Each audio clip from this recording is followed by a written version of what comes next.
का चिंतन श्रीमद् भगवत गीता में भगवान ने अर्जुन को जब परिपूर्ण रूप से तैयार कर दिया युद्ध करने के लिए, तब अंतिम वाक्य क्या था भगवान का?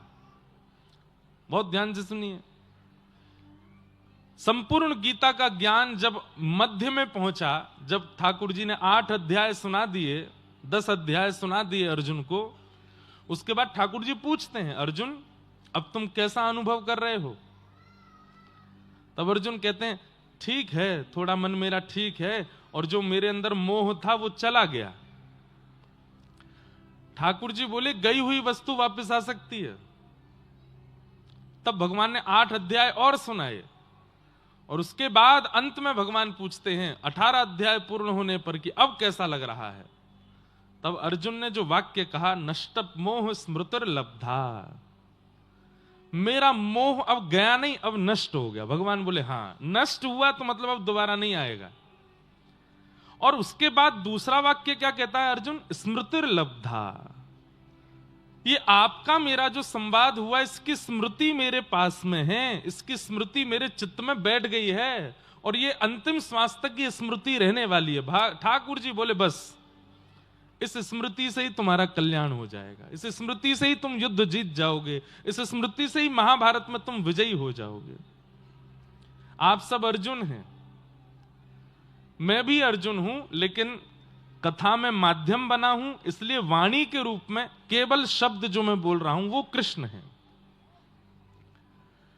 आप सब लोगों को कथा याद हो ये संभव नहीं है, आपको पूरी बातें याद रहें ये असंभव है। शाम 7 बजे यदि पूछा जाए कि क्या सुन के आए कथा में, तो आधे से ज्यादा तो आप भूल चुके होंगे क्या सुना था। अच्छी लगी थी कथा, आनंद आया था, बढ़िया लग रहा था, लेकिन याद पूरी बात नहीं है, कुछ कुछ बातें याद है। लेकिन इस पूरी कथा की यदि स्मृति चित्त में है, स्मृति हृदय में है, स्मृति रोम रोम में है, तो ये स्मृति ही कल्याण करा देगी, ये स्मृति ही आपको आनंदित करा देगी। 3 बजते थे, हम लोग तैयार होकर के कथा में जाते थे, जहां जगह मिलती थी वहीं बैठ जाते थे। बैठने के लिए बड़ी घमासान होती थी, आगे बैठने का मन होता था पर कोई बैठने नहीं देता था, लड़ाई झगड़े होते थे, 1-2 लोगों से जैक लगवाई थी। एक दिन तो बैठे, फिर दूसरे दिन फिर पीछे बैठे, पर कोई बात नहीं, फिर दूसरे दिन हमने पीछे ही स्वीकार कर लिया। फिर कथा सुनी, कथा में एक दिन ये हुआ, कथा में एक दिन गुब्बारे लगे थे, सब पीले वस्त्र पहन के आए थे।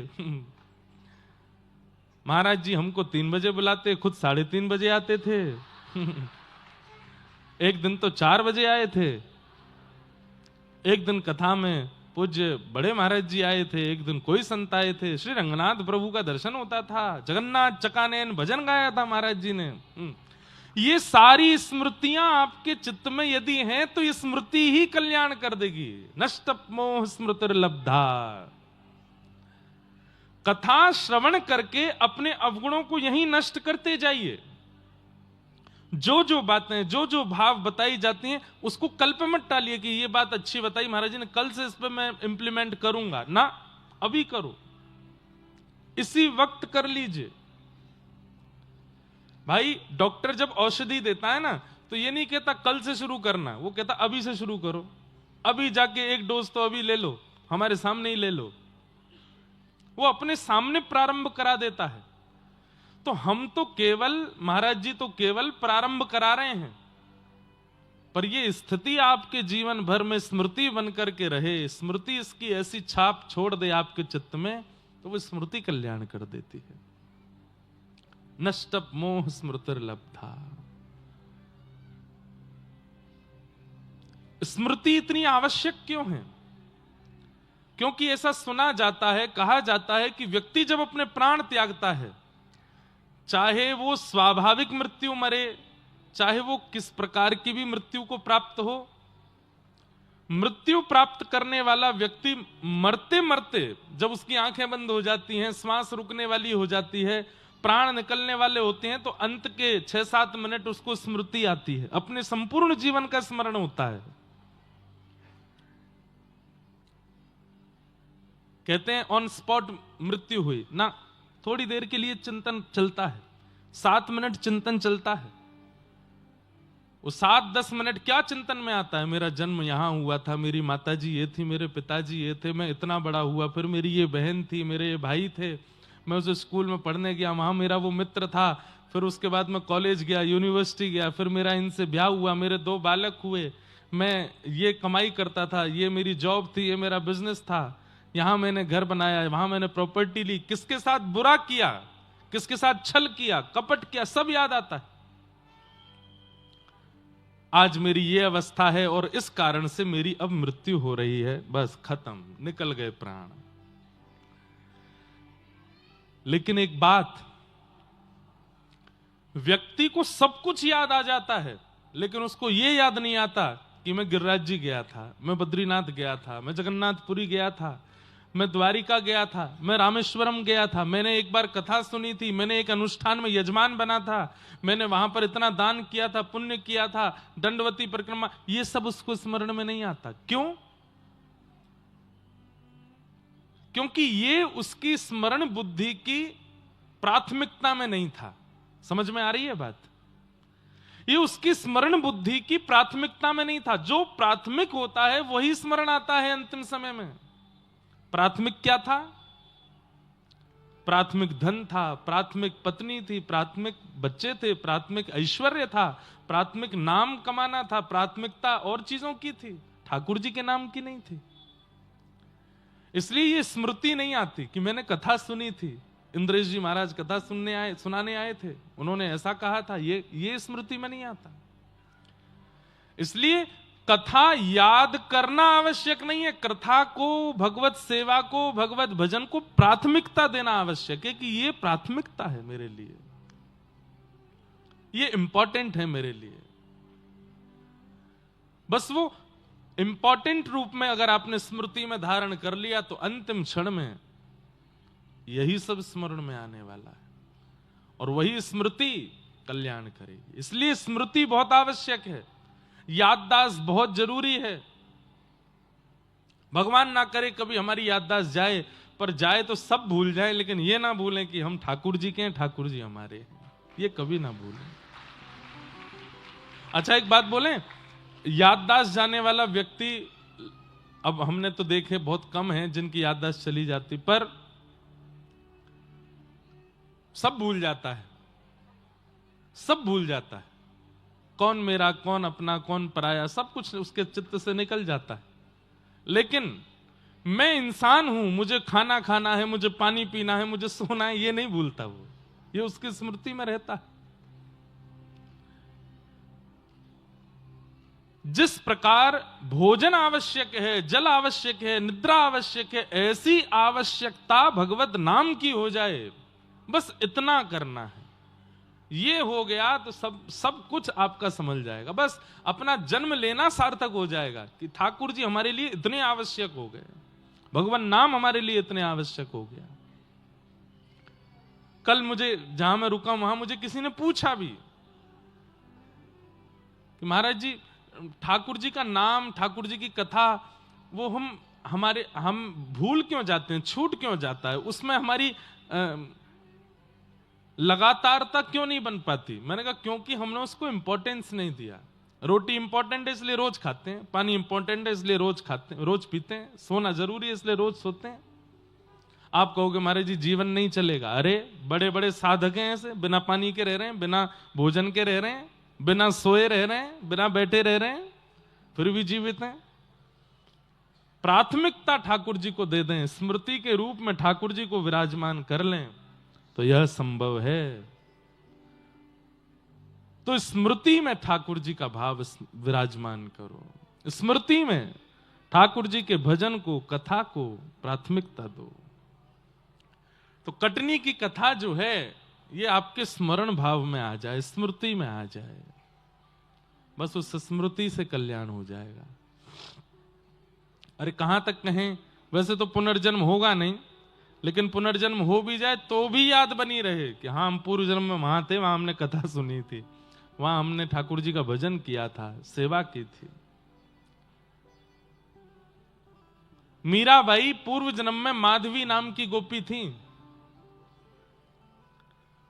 और जब भगवान श्री कृष्ण का अवतरण हुआ उस समय मीराबाई माधवी नाम की गोपी के रूप से व्रज में थी। लेकिन एक युग बाद, द्वापर युग जाने के बाद कलयुग आने पर वही माधवी मीरा बन करके आई और 5 वर्ष की अवस्था में ठाकुर जी के श्री विग्रह को देख करके उनको स्मृति आ गई कि मैं पूर्व जन्म में एक माधवी नाम की गोपी थी, व्रज में मेरा ब्याह हुआ था, उसी व्रज में ये श्री कृष्ण गैया चराते थे, गिरिराज जी उठाते थे, यशोदा मैया के लाला थे। अब वो प्रसंग तो बहुत बड़ा है, पर स्मृति, जितने भी संतों के आप चरित्र सुनेंगे, चाहे वो नरसिंह मेहता हो, चाहे वो मीराबाई हो, चाहे वो सूरदास हो, चाहे वो गोस्वामी तुलसीदास हो, सब अपने पूर्व जन्म में भगवत भक्त रहे हैं और पुनर्जन्म लेकर के उस स्मृति के साथ भगवत भक्ति कर रहे हैं। नरसिंह मेहता पूर्व जन्म में मुचकुंद नाम के भक्त थे, मीराबाई पूर्व जन्म में माधवी नाम की भक्ता थी, गोस्वामी तुलसीदास जी महाराज कहते हैं कि यही वाल्मीकि जी ही गोस्वामी तुलसीदास जी के रूप में प्रकट हुए। सूरदास पूर्व जन्म में श्री उद्धव जी महाराज थे, भगवान के परम सखा। सब आचार्य जिनके आप चरित्र सुनते हैं, वे सब अपने पूर्व जन्म की स्मृति के साथ इस जन्म में भगवत भक्त बन पाए। तो यह भी एक बात का प्रमाण है कि एक जन्म में भगवत प्राप्ति इनको नहीं हुई, 2-2 जन्म लगाने पड़े ठाकुर जी की स्मृति के साथ, तब जाकर के कलिकाल में भगवत भजन बन पाया। इसलिए भैया स्मृति कथा की हो, भागवत की हो, भगवत सेवा की हो, उसको चित्त में ऐसे विराजमान कर लो कि ये स्मृति कभी जावे ना, ये स्मरण कभी जावे ना।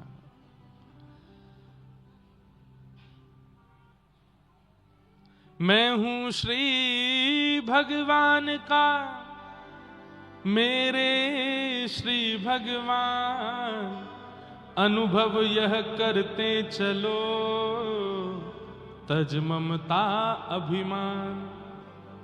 अभिमान और ममत्व का त्याग करते हुए यही स्मरण में करते रहो कि मैं ठाकुर जी का हूं, ठाकुर जी मेरे हैं, मैं नाथ का हूं, नाथ मेरे हैं। ये स्मृति सदा चित्त में धारण करते रहो। खूब आनंद हो रहा है। पिताजी महाराज भी यहां एक दिन कथा में पधार रहे हैं, पूज्य गुरुदेव भगवान। वैसे तो इतनी कथाएं हमारी होती सब जगह, लेकिन पूज्य गुरुदेव भगवान के रोज फोन पे बात नहीं हो पाती, उनकी भी कथा रहती, हम भी व्यस्त रहते। पर क्योंकि स्वामी जी के सानिध्य में कथा चल रही है तो रोज पूछते हैं कि कैसा महाराज जी कथा में बैठते हैं, पूरी कथा श्रवण करते हैं।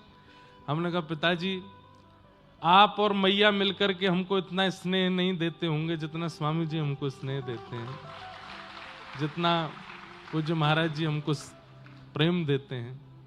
तो बड़े प्रसन्न हैं कि लाला वो हमारे गुरुदेव भगवान के ही तनु हैं, उन्हीं के ही स्वरूप में विराज रहे हैं। खूब आशीर्वाद लो महाराज जी का, खूब प्रसन्नता। हमने कहा हम कटनी वालों को तो पहले कथा सुना गए 3 दिन की, अब तो महाराज जी को ही सुना रहे हैं, उनके कारण आप सब लोग सुन रहे हो। ये बात सत्य है बिल्कुल कि उन्हीं के कारण आप सब लोग सुन रहे हैं। आज आप लोगों का हुलिया ही बता रहा है कि क्या होने वाला है। देखो एक बात सुनिए, व्यक्ति का स्वरूप उसकी स्थिति का परिचय देता है। कई बार व्यक्ति अगर बीमार होता है ना तो उसके चेहरे से पता चल जाता है बीमार है। व्यक्ति चिंता में होता है तो उसके चेहरे से पता चल जाता है कि चिंता में है।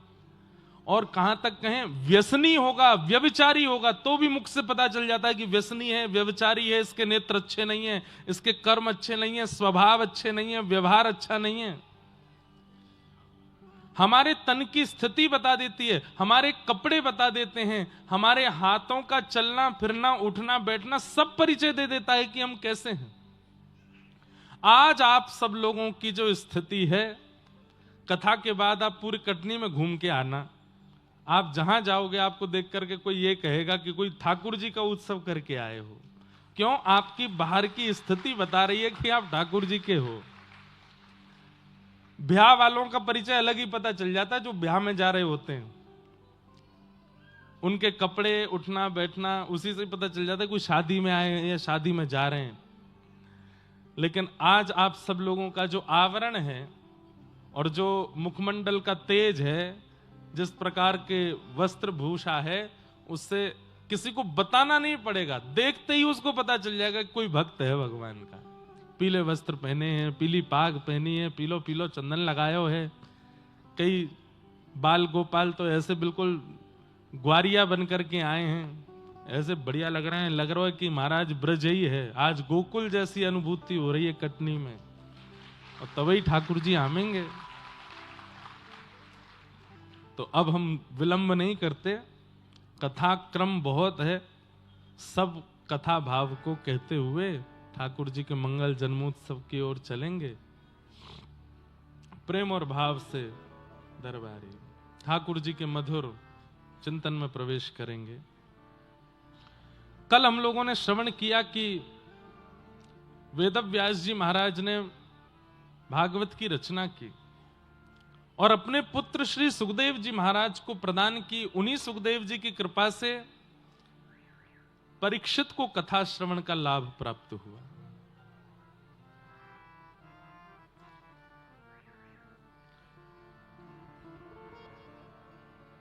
कि यदा मृधे कौरव संजयानाम वीरेस्मथो वीरगतिम गतेषु व्रकोदरा विग्धगदा विमर्श भृगनोरुदंडे धृतराष्ट्रपुत्रे। महाभारत का युद्ध अपने अंतिम पड़ाव पर चल रहा था और उसी समय भीम और दुर्योधन के बीच में युद्ध हुआ। भीम ने अपनी प्रचंड गदा का प्रहार दुर्योधन की जंघा पर किया और दुर्योधन को निर्बल बनाकर के पांडव युद्ध जीत गए। बहुत ध्यान से सुनिएगा बंधु, सब लोग इधर देखिए। ये संसार एक महाभारत है और इस महाभारत में हम आप सब लोग ही कौरव हैं और पांडव हैं, पर कौरवों की पहचान और पांडवों की पहचान स्वभाव से होती है। कौन कौरव है, कौन पांडव है। पांडवों की पहचान सुन लीजिए, क्योंकि 5 ही हैं पांडव, कौरव तो सैकड़ों हैं। अगर ये 5 लक्षण आपके अंदर हैं तो समझिए इस महाभारत के आप ही पांडव हो, और इन 5 लक्षणों से विहीन यदि आप हो तो आप इस महाभारत संसार के कौरव हो। आपकी हार निश्चित है। मतलब कौरव का मतलब बुरा नहीं, पांडव का मतलब अच्छा नहीं। पांडव और कौरवों की परिभाषा किस रूप में समझिएगा कि अगर आप पांडव हो तो आप अपना उद्धार करने के मार्ग पर चल रहे हो, अगर आप कौरव हो तो आपका पुनर्जन्म होगा, फिर से इस संसार में आना पड़ेगा। बस इतना समझ लीजिएगा। युधिष्ठिर, भीम, अर्जुन, नकुल और सहदेव, ये 5 पांडव हैं। टोटल 7 लक्षणों का अनुभव आपको करना पड़ेगा। ध्यान से सुनिएगा। सबसे पहला युधिष्ठिर। युधिष्ठिर का लक्षण क्या है? धर्म। अगर आप धार्मिक हो तो आप पांडव हो। अब आप में से कोई प्रश्न कर सकता है, महाराज जी भीष्म पितामह भी तो धार्मिक थे, भीष्म पितामह कौरव पक्ष के थे, वो भी तो धार्मिक थे, तो फिर युधिष्ठिर और भीष्म पितामह में आप कैसे संयोग बैठाओगे कि भाई कौरव कौन पांडव कौन? अब बात सुनो। युधिष्ठिर के पास में 2 गुण एक्स्ट्रा हैं, पांडवों के हर गुण के साथ 2 गुण एक्स्ट्रा है। इससे पता चलता है कि ये पांडव हैं, ये कौरव हैं। और वो 2 गुण कौन कौन से हैं? कृष्ण और द्रौपदी। कृष्ण और द्रौपदी का लक्षण क्या है? तो द्रौपदी का लक्षण है दया और कृष्ण का लक्षण है ज्ञान। अब समझिए बात को। आप धार्मिक तो हैं, लेकिन धार्मिक के साथ भी ज्ञानवान है, मतलब कृष्ण साथ हैं। और धार्मिक भी होते हैं, ज्ञानवान भी होते हैं। ये भीष्म पितामह भी हैं, धार्मिक भी हैं, ज्ञानवान भी हैं, लेकिन उनके पास दूसरा लक्षण नहीं है, द्रौपदी, यानी कि दया। तो धर्म के साथ ज्ञान और ज्ञान के साथ में दया, अगर ये तीन लक्षण हैं तो आप पांडव हो, आप युधिष्ठिर हो, अपने युद्ध में जीतोगे। इस कलिकाल रूपी महाभारत में आपकी विजयी होगी। प्रत्येक पांडव का लक्षण के साथ में ज्ञान और दया का लक्षण जरूर जोड़ते चलिएगा, तभी इस महाभारत युद्ध में जीतोगे। अब आप धार्मिक तो हो, लेकिन दया नहीं है चित्त में। शंकर जी की आराधना करते हो, नारायण की आराधना करते हो, कृष्ण आराधना करते हो, राम आराधन करते हो, गुरु आराधन करते हो, लेकिन दया नहीं है चित्त में। केवल नियम समझ करके, केवल उसको धर्म समझ करके, एक प्रैक्टिस समझ करके आप धर्म का पालन कर रहे हो, लेकिन दया को स्थान नहीं दिया है, तो आप अपनी जीवन के महाभारत में कहीं ना कहीं हार जाओगे। दया होनी जरूरी है। इसलिए पंच पांडवों की एक ही पत्नी है, द्रौपदी, यानी कि दया। धर्म के साथ दया। और जिन लोगों के धर्म में दया नहीं होती वो अधर्मी कहलाते हैं। अब ऐसे तो रावण भी रोज महादेव की आराधना करता है। अरे आप तो महादेव की आराधना करने 12 ज्योतिर्लिंग जाते हैं, पर महादेव स्वयं लंका चले जाते हैं, जाकर के रावण से कहते हैं मेरी आराधना करो। लेकिन ऐसा रावण इतना धर्म करने के बाद भी परास्त हो गया, क्यों? दया नहीं है, उसके धर्म में दया नहीं है।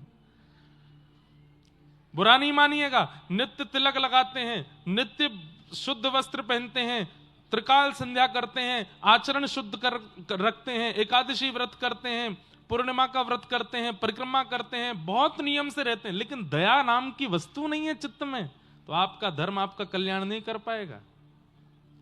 मैं ऐसे असंख्य लोगों को जानता हूं, ज्ञान के मार्ग में, धर्म के मार्ग में उनसे ऊपर कोई नहीं, लेकिन दया नहीं है। दया का स्वभाव होना आवश्यक है। तो युधिष्ठिर यानी कि धर्म और उसके साथ में दया हो। अब इसको ऐसे कह सकते हैं कि आप धार्मिक हो, युधिष्ठिर हो, लेकिन साथ में दया रूपी द्रौपदी है, तो ही ज्ञान रूपी कृष्ण पास आएंगे, नहीं तो नहीं आएंगे। ये पंच लक्षण जो पांडवों में आप देखेंगे, ये पांचों लक्षण कौरवों में भी हैं, लेकिन कृष्ण उनके पक्ष में क्यों नहीं गए? क्योंकि दया रूपी द्रौपदी नहीं है वहां पर। दया के आवरण में धर्म हो, तब ठाकुर जी आपको स्वीकार करते हैं। हमारे राष्ट्र में और इस धरती पर कई लोग धर्म के नाम पर पशु वध, पक्षी वध करते हैं। क्यों? और उनके लिए वो धार्मिक अनुष्ठान है बहुत बड़ा, उनके लिए वो धर्म का आधार है बहुत बड़ा, उसके बिना उनका वो धार्मिक अनुष्ठान पूरा ही नहीं होगा। तो ये निर्दयता के साथ में जब धर्म का आवरण होता है तो अधर्म बन जाता है, धर्म नहीं। भीष्म पितामह धार्मिक हैं, लेकिन उनके अंदर दया नहीं है। दया होती तो कौरवों का पक्ष नहीं लेते, स्त्री का अपमान करने वालों का पक्ष नहीं लेते। तो धर्म के साथ में दया। आप सुबह 4 बजे उठते हो, आराधन करते हो, तिलक करते हो, पाठ करते हो, पूजन करते हो, लेकिन दया नहीं है चित्त में, आप अपनी महाभारत युद्ध में परास्त हो सकते हो। दूसरा, भीष्म पितामह। भीष्म पितामह का गुण है बल, बलवान है भीष्म पितामह। भीम का गुण है बल। भीम बल तो है, लेकिन बल के साथ भी द्रौपदी होनी चाहिए, यानी कि दया। कोई धन में बलवान है, कोई यौवन में बलवान है, कोई बुद्धि में बलवान है, कोई तन में बलवान है, कोई ज्ञान में बलवान है, लेकिन बल के साथ भी दया नहीं है, तो वह बल किसी काम का नहीं। बल के साथ भी दया। मुझे एक प्रसंग याद आ रहा है, थोड़ा सा सुना दूं। हमारे पूज्य पिताजी महाराज के शिक्षा गुरुदेव अनंत श्री विभूषित श्री रामानुज प्रपन्नाचार्य गुरु जी महाराज, बहुत ध्यान से सुनिएगा, सब लोग इधर देखिए। मुझे सौभाग्य नहीं मिला उनके दर्शन का। 6 महीने की अवस्था थी मेरी जब गुरुदेव वैकुंठ धाम प्रस्थान कर गए, लेकिन उनका एक प्रसंग मैंने सुना है। हमारे वृंदावन में एक स्थान है सुदामा कुटीर, अभी वहां का शताब्दी उत्सव चल रहा था जनवरी में। बहुत बड़ा आश्रम है, बड़े बड़े संत वहां, कोई ऐसे संत होंगे नहीं भारतवर्ष के जो वहां ना गए हों, सब जाते हैं। तो जब हमारे पूज्य पिताजी महाराज के गुरुदेव विराजते थे, वृंदावन में उनकी प्रसिद्धि थी सेवा कुंज वाले गुरु जी के नाम से। तो वहां एक बहुत बड़ी धर्म सभा हुई और उस धर्म सभा का अध्यक्ष बनाया गया पूज्य गुरुदेव भगवान को, रामानुज गुरु जी को। इतनी बड़ी धर्म सभा कि हजारों की तादाद में लोग उस सभा में पहुंचे। ऊपर मंच पर अयोध्या के, काशी के, चित्रकूट के, वृंदावन के, हरिद्वार के बड़े बड़े संत बैठे थे। और जब ऐसी कोई सभा होती है तो अध्यक्ष के बिना वो सभा प्रारंभ नहीं होती। अध्यक्ष को बुलाया, अध्यक्ष आके बैठ जाएंगे, वही सभा का प्रारंभ कराएंगे और फिर पूरी सभा में सबके उद्बोधन के बाद अंत में अध्यक्ष का उद्बोधन होता है, उसी से सभा का निर्णय होता है। तो हमारे गुरुदेव भगवान इतने सरल चित्त, इतने सहज हृदय, इतने सामान्य वस्त्र पहनते थे कि उनको देख करके ऐसा कोई अनुमान लगाता था कि सामान्य कोई पंडित जी हैं, कोई बहुत बड़े विद्वान हैं, इतनी बड़ी सभा के अध्यक्ष होंगे, ऐसा किसी को लगता नहीं था उनको देख के। तो कहते हैं कि जब वो सभा में पहुंचे तो पूरा खचाखच पंडाल भर रहा था। तो मंच से बार बार बोला जा रहा था, आज की धर्म सभा के अध्यक्ष परम पूजनीय श्री रामानुज प्रपन्नाचार्य गुरु जी जल्दी मंच पर पधारें। अब गुरु जी पीछे से आगे आने लगे तो जो लोग व्यवस्था कर्मी थे उन्होंने कहा, ए बाबा कहां जा रहे हो, बैठ जाओ यहीं पे बैठो, आगे कहां बढ़े जा रहे हो। तो वो बेचारे बताते कि भाई मेरा ही नाम बोला जा रहा है। वो कहना तो चाह रहे थे, वो हमको बुला रहे हैं, कोई नहीं बुला रहा बाबा, यहीं बैठ जाओ, यहीं बैठो। तो रामानुज गुरु जी पीछे ही बैठ गए। मंच पर बड़े बड़े संत बैठे हैं और सब लोग प्रतीक्षा कर रहे हैं। अब गुरु जी कहें, भाई ये आदमी उन्हीं को देख रहा था कि उठ के नहीं जाए आगे, उसको पता नहीं था कि यही है रामानुज गुरु जी। थोड़ी देर में फिर मंच से हुआ कि गुरु जी शायद कहीं व्यस्तता के कारण कहीं रुक गए हैं या आने में विलंब हो रहा होगा, हम सभा शुरू करते हैं, अंतिम उद्बोधन तक गुरु जी आ ही जाएंगे। सभा शुरू हुई, बेचारे पीछे ही बैठे थे। तब कोई जानकार व्यक्ति वो घूमता घूमता पीछे गया तो उसने देखा कि जहां सब श्रोताओं ने अपनी पादुकाएं उतार रखी थी वहां गुरुजी बैठे थे चुपचाप। उन्होंने जाकर के देखा, दंडवत प्रणाम किया, गुरुदेव आप यहां क्यों बैठे? बोले अब कोई बात नहीं, अब सभा शुरू हो गई, हमको यहीं बैठने। अरे नहीं नहीं नहीं, दौड़ करके मंच पर जाके कहा, बोले रामानुज गुरुजी तो प्रारंभ में ही आ गए, पीछे बैठे, उनको आगे नहीं आने दिया किसी ने। तब मंच से सारे संत गए, जाके उनको लेके आए। कहने ये पूरी बात हमने क्यों बताई? उनके पास ज्ञान बल है, पर ज्ञान बल में इतनी दया है, इतनी धन्यता है, इतनी कृपालुता है, इतनी करुणा है कि उस ज्ञान बल का प्रदर्शन और ज्ञान बल के आधार पर किसी को डांटना, फटकारना, अपना प्रस्तुतिकरण करना, ये उनका स्वभाव नहीं था। बैठ गए पीछे। वे चाहते तो कह सकते थे कि मेरा ही नाम, मैं इस सभा का अध्यक्ष हूं, मुझे ही नहीं घुसने दे रहे हो। लड़ लेते, झगड़ लेते, थोड़ी सुना देते, नहीं, दया है चित्त में। होता है, अब व्यास मंच पर लोग आते हैं, कई लोग आते हैं, ऊपर बैठने की, उनकी ऊपर मंच पर आके व्यास जी को कुछ पहनाने, भेंट करने की इच्छा होती, कोई रोक दे तो वो हल्ला करेंगे, अरे तुम जानते नहीं हम कौन है, ये व्यास जी का घुसना बंद करवा देंगे हम नगर में। ऐसा ऐसा क्यों, ये बात क्यों आती है? बल के साथ में दया नहीं होती तब ऐसा होता है। चाहे यहां किसी ने ऐसा किया नहीं है, यूं मत सोच लेना, हम तो बस एक बात बता रहे हैं। धन बल, ज्ञान बल, यौवन बल, इन बलों के साथ में दया का होना बहुत आवश्यक है, दया का होना बहुत जरूरी है। नहीं तो आप बल होने के बाद भी अपना कल्याण नहीं कर पाओगे। बल राजा राम में भी है और बल रावण में भी है, लेकिन रावण का बल भक्षक बना, राम जी का बल पूरे विश्व का रक्षक बना, क्योंकि राम जी के बल में दया है, राम जी के बल में करुणा है। तो बल के साथ दया, यानी कि दूसरे पांडव कौन? भीम। धर्म, बल, और तीसरा आता है अर्जुन, यानी कि स्वभाव। स्वभाव सबके पास है, पर उस स्वभाव में प्रेम ना हो, समर्पण ना हो अर्जुन जैसा, तो फिर कलिकाल में अपना उद्धार नहीं कर पाएंगे। समर्पण होना चाहिए स्वभाव में। अर्जुन का समर्पण है श्री कृष्ण के प्रति। एक बहुत सुंदर प्रसंग मैं सुनाता हूं कि जब महाभारत युद्ध निश्चित हुआ तो अर्जुन और दुर्योधन दोनों श्री कृष्ण से मदद मांगने गए थे, और भगवान श्री कृष्ण से कहा, अब दुर्योधन अपनी तरफ खींचे, अर्जुन कहे कि मुझ पर कृपा करो। तो भगवान बोले कि एक निर्णय करते हैं। बोले क्या? एक तरफ मैं, एक तरफ मेरी पूरी द्वारिका की सेना, और मेरी सेना सशस्त्र रहेगी, और मैं जिस तरफ रहूंगा निशस्त्र रहूंगा, मैं शस्त्र धारण नहीं करूंगा। तो दुर्योधन ने विचार किया, जब शस्त्र ही नहीं उठाने तो इनको ले जाके क्या फायदा है।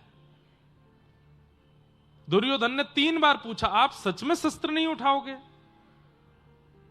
एक बाण तक नहीं चलाओगे? ठाकुर जी बोले, बिल्कुल खाली हाथ रहूंगा।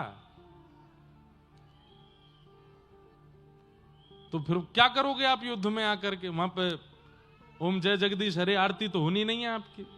अरे भैया युद्ध है, दुश्मनों को मारना पड़ता है, सैन्य बल चाहिए होता है, वहां पे आप शस्त्र धारण नहीं करोगे। ठाकुर जी बोले, हमने बोल दिया, मेरी हजारों लाखों की तादाद में सेना सशस्त्र एक तरफ रहेगी और एक तरफ अकेला मैं निशस्त्र रहूंगा। अब तुम दोनों डिसाइड कर लो किसको क्या चाहिए।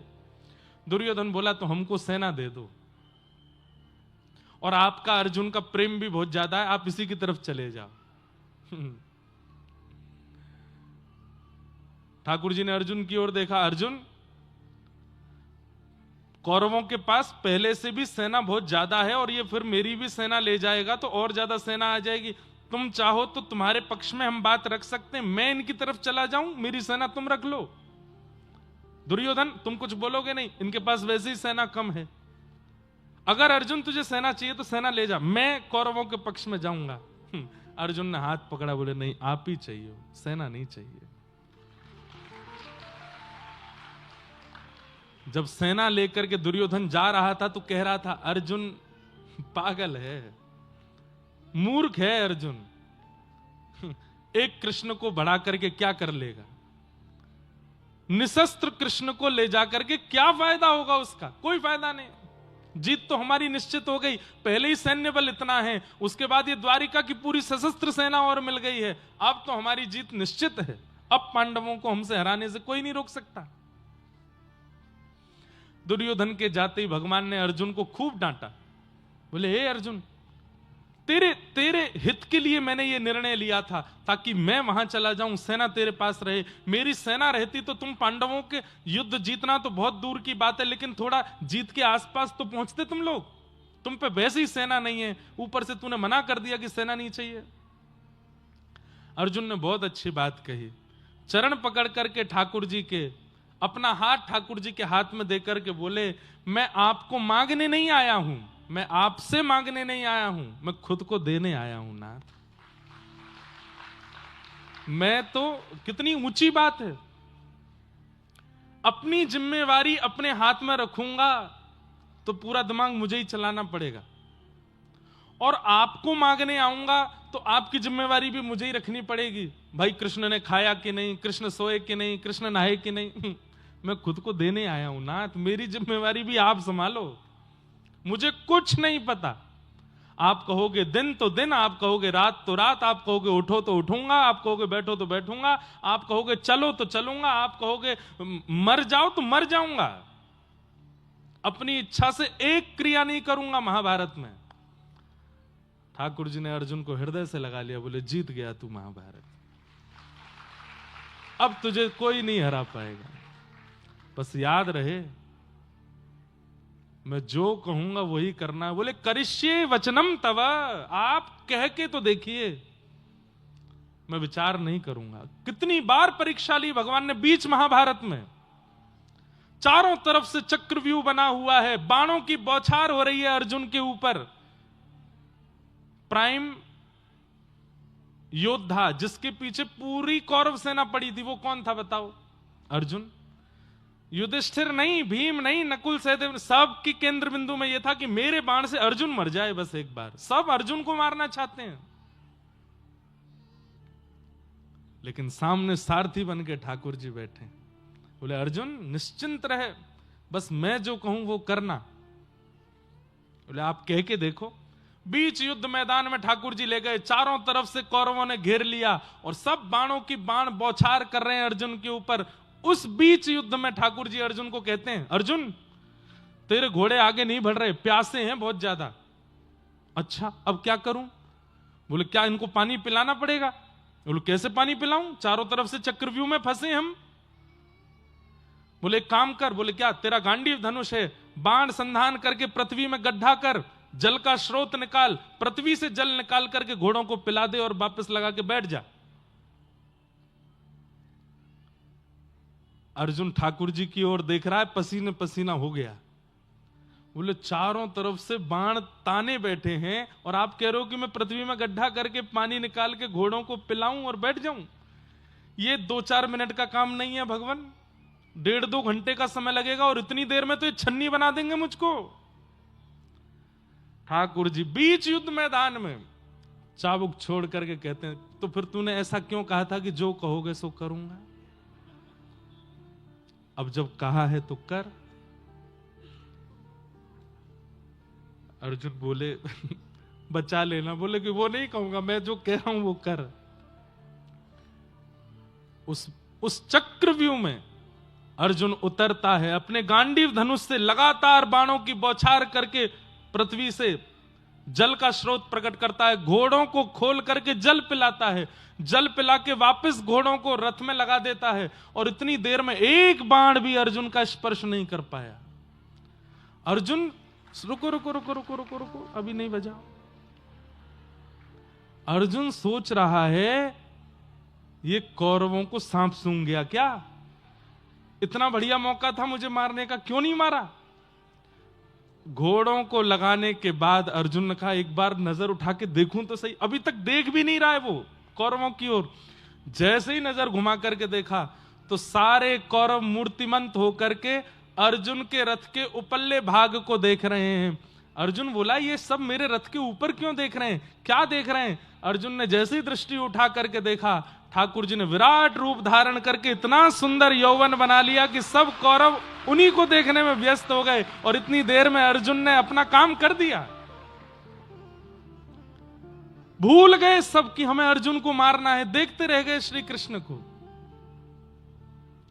भैया ये कौरव कौन है? संसार के विषाद ही कौरव हैं और ये सब हमको मारने के लिए चारों तरफ से चक्रव्यूह बना के खड़े हैं। पर जैसे ही हम ठाकुर जी के आसर्तु होके उनकी आज्ञा और उनकी शरणागति लेकर के जब क्रिया करने लगते हैं तो बाकी सबको ठाकुर जी अपनी ओर आकर्षित कर लेते हैं। आप उस चक्रव्यूह से निकल जाते हो, नहीं फंसने देते ठाकुर जी। तो धर्म युधिष्ठिर, बल भीम, समर्पण अर्जुन, ये अर्जुन का स्वभाव है। लेकिन अब भी एक चीज जोड़ते चलिए, धर्म में भी दया है, बल में भी दया है और समर्पण में भी दया है। नकुल बुद्धि और सहदेव स्वरूप, ये पांचों गुण हैं। पांचों गुणों के साथ में दया हो तब श्री कृष्ण रक्षक बनते हैं, तब ज्ञान जीवन में इंप्लीमेंट होता है, कहां कैसे क्या कराना, और आप अपनी महाभारत युद्ध को जीत जाते हो। लेकिन प्रधानता धर्म की होती है, प्रधानता बल की होती है, प्रधानता स्वभाव की होती है, प्रधानता बुद्धि की, प्रधानता स्वरूप की होती है। और दया जब उसमें नहीं होती है तो आप कौरव हो, आप अपने युद्ध में जीत नहीं पाओगे। दया लाई है। तो पांडव युद्ध जीत गए, लेकिन गुरुपुत्र अश्वत्थामा ने एक दुष्कर्म किया और अर्धरात्रि में पांडवों को मारने की भावना से गया, पर सोते हुए द्रौपदी के 5 पुत्र मार दिए। पांडवों को नहीं मार पाया। प्रातःकाल होते ही देखा कि द्रौपदी के 5 पुत्र मरे पड़े हैं। द्रौपदी रोने लगी। अर्जुन को आज क्रोध आया और अर्जुन ने प्रतिज्ञा ले ली, जिसने भी मारा है उसको जीवित नहीं छोड़ूंगा। पकड़ करके जब गुरुपुत्र को लेकर के आए तो द्रौपदी ने उसको क्षमा करने के लिए कहा कि नहीं, इसको मत मारो, ये हमारा गुरुपुत्र है। बंधुओं, अपने पुत्र के हत्यारे को मृत्युदंड से बचा रही है, इसीलिए द्रौपदी को दया की स्वरूपिणी कहा गया। भगवान ने द्रौपदी के इस मनोभाव को स्वीकार किया और पांडवों ने अश्वत्थामा की आधी दाढ़ी मूछ मूड़ करके उसको छोड़ दिया, मृत्युदंड नहीं दिया। आगे अश्वत्थामा ने अपना बदला लेने के लिए ब्रह्मास्त्र छोड़ दिया। उत्तरा के गर्भस्थ शिशु को मारने के लिए ठाकुर जी ने गर्भ में प्रवेश करके उस बालक की रक्षा की और वही बालक कालांतर में परीक्षित हुआ, जिसकी भगवान ने रक्षा की। पूज्य रामानुज गुरुजी महाराज जी एक बात और कहते थे, उनके मैंने ग्रंथ ही पढ़े हैं, 2-4 बात ही पढ़ी हैं। बोले, आप जितनी भी कथाएं सुनते हैं, जितने भी प्रवचन सुनते हैं, उनमें एक ही बात कही जाती है कि ऐसा कर्म कभी मत करो जिससे मां के गर्भ में दोबारा आना पड़े। एक बार आ गए, जन्म ले लिया, अब ऐसे कर्म करके जाओ कि पुनः जन्म ना हो। पुनरपि जननम पुनरपि मननम पुनरपि जननी जठरे शयनम। आद्य गुरु शंकराचार्य भी कहते हैं कि पुनर्जन्म ना हो, ऐसे कर्म करो। पर रामानुज गुरु जी एक बहुत सुंदर बात कह रहे हैं कि पुनर्जन्म का पूर्ण रूपेण खंडन करने वाले, पुनर्जन्म ना हो इसका पूर्ण रूपेण समर्थन करने वाले समस्त शास्त्र, मातृगर्भ में ना जाना पड़े इसकी ही सब लोग बातें कहते हैं। तो फिर ठाकुर जी गर्भस्थ बालक की रक्षा करने के लिए उसी मातृगर्भ में कैसे प्रवेश कर गए?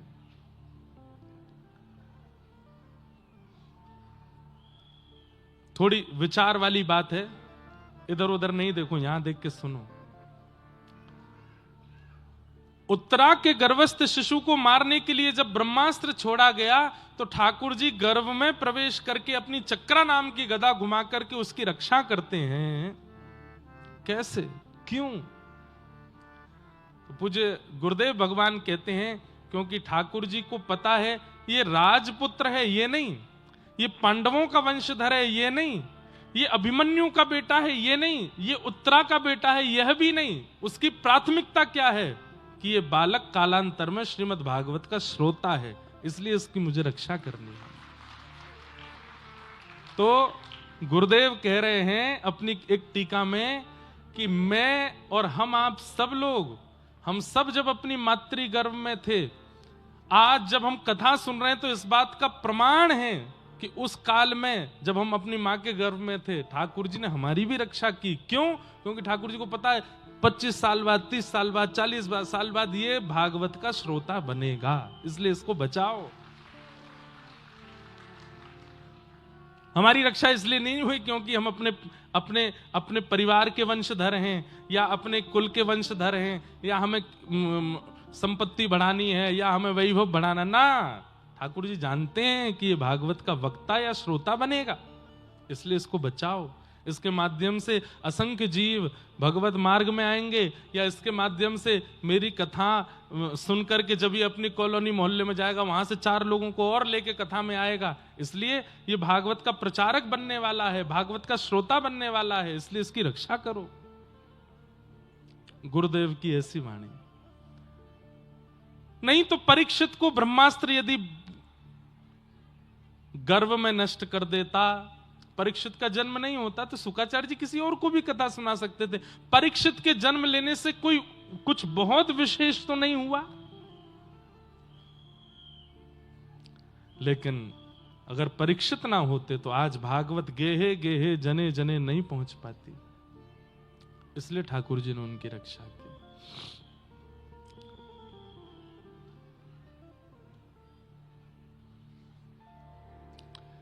उत्तरा के गर्भस्थ शिशु की भगवान ने रक्षा की। पाहि पाहि महायोगिन देव देव जगत्पते नान्यं तद्भयं पश्ये यत्र मृत्यु परस्परम।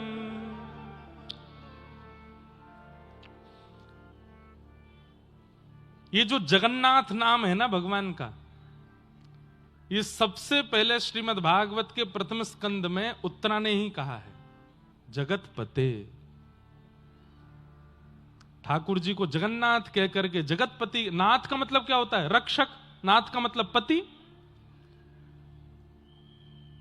जगतपति ही जगन्नाथ कहलाए जाते हैं। और ये सबसे पहले उच्चारण उत्तरा ने किया है, जगतपते। भगवान ने उसके गर्भस्थ शिशु की रक्षा की।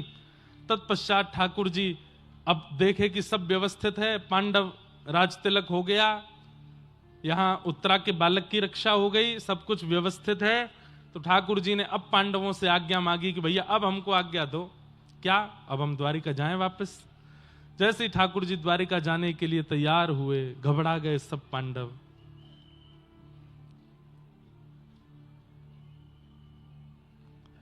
ठाकुर जी से कहने लगे, नाथ मत जाओ। भगवान बोले, भैया मेरे भी पत्नी बच्चे परिवार सब प्रतीक्षा कर रहे हैं, मुझे जाना है। रथ आरूढ़ होकर के जैसे ही ठाकुर जी द्वारिका के लिए निकलने लगे, असंख्य सब हस्तिनापुर निवासी सब रो रहे हैं। और उसी समय कुंती ने भगवान के रथ का चाबुक पकड़ा और ठाकुर जी से कहा, 2 मिनट नीचे आओ, मुझे आपसे बात करनी है। कुंती भगवान की बुआ है, पांडवों की मां। ठाकुर जी नीचे उतर करके आए और कुंती भगवान की स्तुति गाती है। नमस्ये पुरुषं त्वाद्यं ईश्वरं प्रकृते परम अलक्ष्यं सर्वभूतानां अंतर्बहिर्वस्थितम्।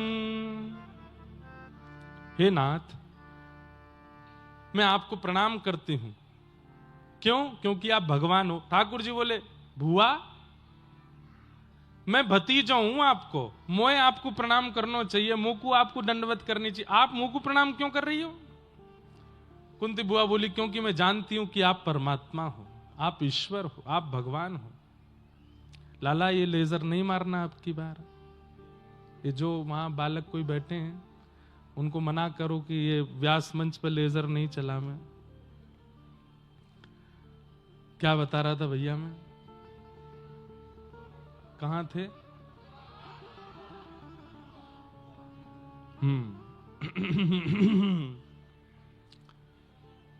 सब लोग इधर देखो, ध्यान से कथा सुनो।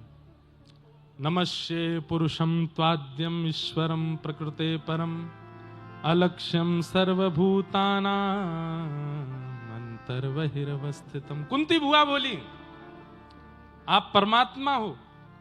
ठाकुर जी बोले, बुआ मैं भगवान ना हूं, मैं तो आपको भतीजा हूं। बोले, नहीं नहीं आप परमात्मा हो। तो ठाकुर जी प्रश्न करते हैं, बोले परमात्मा तो सर्वव्यापी होता है, परमात्मा तो सब जगह विराजता है, तो फिर मेरे द्वारिका जाने से आप विचलित क्यों हो रही हो? मैं द्वारिका चला भी गया तो मैं कण कण में विद्यमान हूं। सब लोग इधर देखिए, ध्यान से सुनिए सब लोग। बुआ आपने मुझे परमात्मा कहा, तो परमात्मा तो सब जगह रहता है, घट घट में निवास करता, तो मेरे द्वारिका जाने से आप इतनी चिंतित क्यों हो रही हो? मत चिंतित हो, भगवान हूं, कण कण के रूप से, व्यापक रूप से मैं यहां भी हूं। बुआ बोली व्यापक रूप से सब जगह हो पर दिखते नहीं हो। बोले क्यों नहीं दिखता? तब अगले श्लोक में कुंती कहती हैं कि माया जवनिका छन्न आज्ञा दोक्षजमाव्ययम् न लक्ष्य से मूढ़ दृशाम नटो नाट्य धरो यथा। जिस प्रकार कठपुतली का नृत्य कराने वाला व्यक्ति दिखाई नहीं देता, कठपुतली दिखाई देती है, तो कठपुतली और कठपुतली को नचाने वाले के बीच में एक जो पर्दा पड़ा है उसके कारण वो कठपुतली को नचाने वाला दिखाई नहीं देता है। ऐसे ही नाथ इस संसार में है, हम सब कठपुतलियां दिख रही हैं पर हम सबको चलाने, हंसाने, रुलाने, डुलाने वाले आप नहीं दिखते। क्यों? क्योंकि माया का पर्दा बीच में आ जाता है। लेकिन नाथ यदि सदगुरुदेव आ जाएं और गुरुदेव आकर के अपने ज्ञान उपदेश से उस माया के पर्दे को उठा दें तो आप प्रत्यक्ष दिखने लग जाते हो। पता चल जाता है कि संसार की कोई क्षमता नहीं है, सब ठाकुर जी करा रहे हैं। माया का पर्दा हटे तो आपका अनुभव होता है, तो आपका दर्शन होता है। कुंती ने भगवान की स्तुति गाते हुए अंत में कहा कि नाथ मुझे कुछ चाहिए, मुझे दे दीजिए। बोले क्या चाहिए? कि विपदः सन्तु न सस्वत् तत्र तत्र जगद्गुरो भवतो दर्शनम यत् स्यात् अपुनर्भव दर्शनम। झोली फैला करके कुंती भगवान के सामने कहती है कि नाथ मैं जो मांगूंगी मुझे देंगे आप? ठाकुर जी बोले दूंगा। बोले वचन दो, जो मांगूंगी सो दोगे? भगवान बोले दूंगा, मांगो तो सही। बोले कि संसार में जितनी पीड़ा, जितने कष्ट, जितनी विपत्तियां हैं सब मेरे जीवन में आ जाएं, ऐसी कृपा कर दो। हमारे वृंदावन में मध्य प्रदेश के एक परम भक्त पहुंचे, उनका नाम था भोलानाथ। तो जब वो वृंदावन पहुंचे तब किशोरी जी ने उनका प्रत्यक्ष नाम रखा भोरी सखी। और संभवतः वे जबलपुर के आसपास के ही कहीं के थे, जबलपुर या छतरपुर के आसपास कहीं के थे भोलानाथ जी। राधा वल्लभी परंपरा में फिर वृंदावन में आकर के वो विराजे, उनका नाम पड़ा फिर भोरी सखी। हमारे वृंदावन में तो सब सखी हैं, महादेव भी गोपी बन जाते हैं। तो उनका एक पद है, ऐसो दुख दीजो ही माही, ऐसो दुख दीजो। दुख भी कोई मांग सकता है ठाकुर जी से, या तो कुंती बुआ ने मांगा है या हमारे व्रजमंडल के परम रसिक श्री भोरी सखी जी ने मांगा है। क्या दुख में मांग क्या रहे हैं? बस्ती छोड़ एकांत बिठाओ, बस्ती छोड़ बातन सो घबराही, बातन सो बिन पद कंज छटा दृग देखे, बिन पद कंज को सुहावे नाही,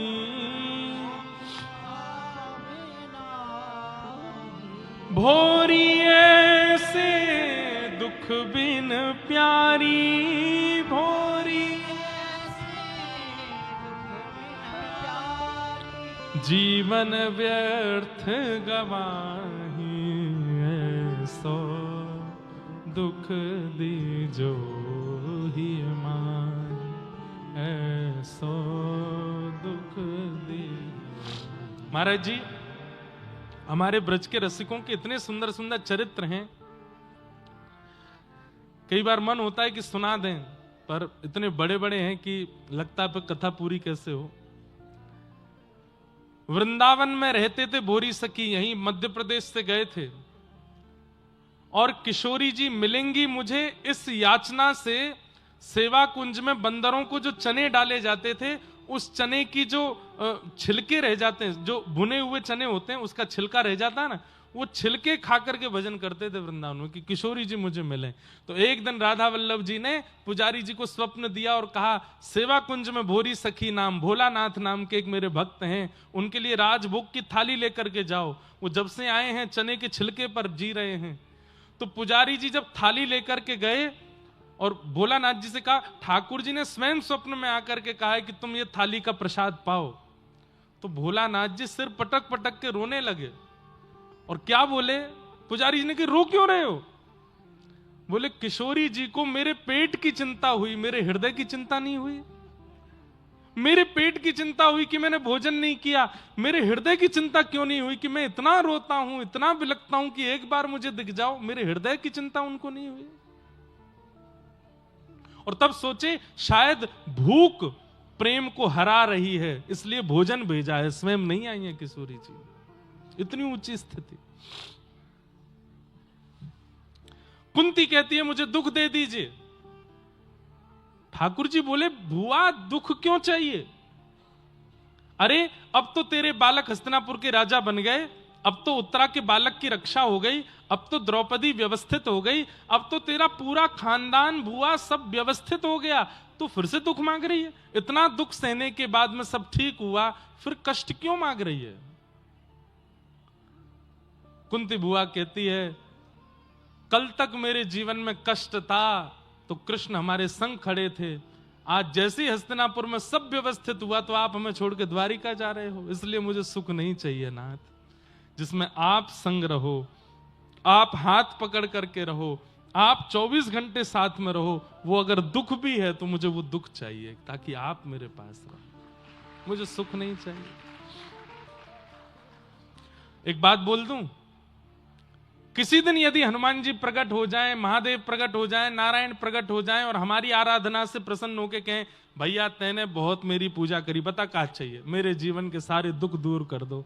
ठाकुर जी अगर कह दें, ऑप्शन दे दें, चल दुख दूर हो जाएंगे लेकिन मैं जीवन से चलो जाऊंगा, तो हम लोग मांग लेंगे चले जाओ पर दुख दूर करो। हमें आपकी आवश्यकता नहीं, पर ये दुख नहीं सहे जाते। हमारे व्रज में गाते हैं भैया दुख से लड़ना सीखिए, दुख से भागना नहीं है। दुख तो सबके जीवन में आता, मेरे में भी आएगा, आपके में भी आएगा, पर हम भक्त हैं, हम उर्दपुंड लगाते हैं, हम कथा सुनते हैं, हम नाम जप करते हैं, हम लोग तो दुख से लड़ना जानते हैं, इसलिए दुख से भागिए मत, चाहे जैसी परिस्थिति आ जाए डटिए, लड़िए, जूझिए और पार कर दीजिए उस दुख की घड़ी को। वो एक बहुत प्रसिद्ध बात है ना, हनुमान जी से जाकर के मत कहो कि हमारे जीवन में दुख बहुत है, नारायण से जाकर मत कहो कि जीवन में दुख बहुत है, दुखों को कहो बेटा सोच समझ के आइयो, नारायण बैठे मेरे संग में, सोच समझ के आइयो, मेरे सदगुरुदेव भगवान बैठे मेरे ऊपर। एक प्रसंग आता है कि शनि की 7.5 एक बार हनुमान जी पे ही आ गई। शनि महाराज हनुमान जी के गुरु भाई हैं। हनुमान जी बैठे थे समुद्र के तट पर, इतने में ही शनि महाराज आए। हनुमान जी आओ आओ आओ गुरु भाई, कैसे आज मिलन हुआ आपका? बोले कि आपके नक्षत्र कुंडली के अनुसार अब 7.5 साल के लिए हम आएंगे आपके ऊपर। हनुमान जी बोले बढ़िया है, अकेले मन भी नहीं लग रहा था, तुम और आ गए, चलो आ जाओ, संग ही रहेंगे दोनों। बोले कहां आऊं? बोले देखो हृदय में तो सिया राम जी बसे हैं, शीश के ऊपर ठाकुर जी के चरणारविंद बसे हैं, और अंग में तुमको रखने की आवश्यकता नहीं, भाई तुम गुरु भाई हो ऐसे थोड़ी। तो बोले कहां? बोले पूछ पे बैठ जाओ, हमारी पूछ खाली है, वहीं आसन लगा के बैठो।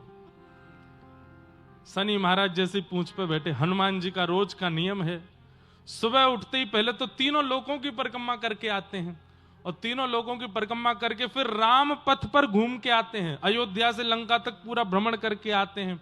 फिर भारतवर्ष में जहां कहीं भी कथा चल रही होती है वहां कथा सुनने जाते हैं। फिर कथा के बाद अपने गुरुदेव सूर्य नारायण को प्रणाम करने जाते हैं। उसके बाद फिर पर्वतों की यात्रा करके आते हैं, फिर सारी नदियों की परिक्रमा करते हैं, समुद्र देव की परिक्रमा करते हैं, पृथ्वी की 4 परिक्रमा करते हैं। तब दिन शुरुआत होता है हनुमान जी का। ये उनके प्रारंभ काल का रोज की संध्या वंदन है। शनि महाराज जैसे ही बैठे, हनुमान जी ने अपना प्रकल्प शुरू किया। 3 लोक की परिक्रमा करके आए, सारी नदियों की परिक्रमा करके आए, पर्वतों पर। अब हनुमान जी तो व्यवस्थित उछल कूद करें, पूंछ टकरावे सब जगह, कभी पहाड़ में घुस जाएं, कभी समुद्र के भीतर चली जाए, कभी कहीं कभी कहीं कभी कहीं। संध्या पूर्ण करके हनुमान जी जैसे सरजू जी के तट पर आकर के बोले अब संध्या पूर्ण हुई, अब दिन की शुरुआत होगी। इतने में क्या देखा, शनि महाराज लुढ़क पुढ़क होके गिर पड़े, बोले सुनो अकेले ही रहो, मुझे नहीं रहना संग में। नहीं नहीं आ जाओ, अभी तो संध्या हुई है, अभी तो राजभोग होगा, ब्यारू होगा, कलेऊ होगा। बोले अकेले ही करो, हमको नहीं रहना। तब हनुमान जी बोले हे शनि महाराज, दुनिया में किसी के भी पास जाएं तो पहले देख लीजिएगा, अगर जिह्वा पर राम नाम कृष्ण नाम बैठा हो तो उसके पास मत जाना, नहीं तो आप ऐसे ही दुखी हो जाओगे। और जिनकी जिह्वा पे कृष्ण राम बैठे हों उनको तो आशीष देना, उन पर तो कृपा करना। उनके जीवन में 7 वर्ष के लिए आने की आपको आवश्यकता नहीं है। कृष्ण ग्रह ग्रहितात्मा दुख दूर। कुंती ने भगवान की सुंदर स्तुति गाई। सब लोग बैठ जाओ। तत्पश्चात ठाकुर जी की पावन स्तुति भीष्म पितामह ने गाई। भगवान पांडवों को लेकर के भीष्म पितामह के पास गए। पितामह की स्तुति सुनकर के ठाकुर जी बड़े आनंदित हो गए। और तत्पश्चात उत्तरायण का समय होते ही पितामह भीष्म भगवान में विलीन हुए। बहुत सुंदर स्तुति है भीष्म पितामह की। भगवान द्वारिका प्रस्थान कर गए। कुछ समय बाद परीक्षित का जन्म हुआ। जन्म लेते ही बड़े बड़े ज्योतिषाचार्यों ने परीक्षित जी की कुंडली के अनुसार इतने अच्छे लक्षण बताए, ये ऐसे होंगे, ये राम के समान आज्ञाकारी होंगे, ये सिंह के समान बलवान होंगे, आदि आदि सब इनके बड़े बड़े लक्षण बताए।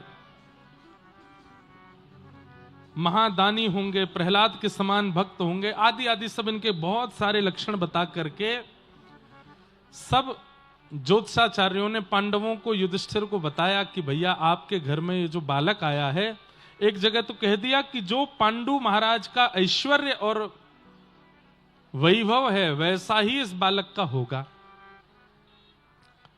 युधिष्ठिर जी बोले आप जब से आए हैं इस बालक के गुण ही गुण बता रहे हैं, एक भी अवगुण आपने नहीं बताया। बंधुओं सब लोग इधर देखिए, सावधानी से सुनिए। युधिष्ठिर जी कहते हैं आपने केवल गुण बताए, एक भी अवगुण नहीं बताया। आवश्यकता क्यों है? क्योंकि यह बात बिल्कुल प्रमाणित है कि इस पृथ्वी पर जो भी जन्म लेगा वो संपूर्ण गुणों से ही युक्त है, यह आवश्यक नहीं है। उसके अंदर एक अवगुण तो होगा, 2 अवगुण तो होंगे। 1-2 तो हम ऐसे ही बोल रहे हैं, हजारों होते हैं इस संसार में। बल्कि मानव के अंदर देखा जाए तो गुण कम हैं, अवगुण ज्यादा हैं।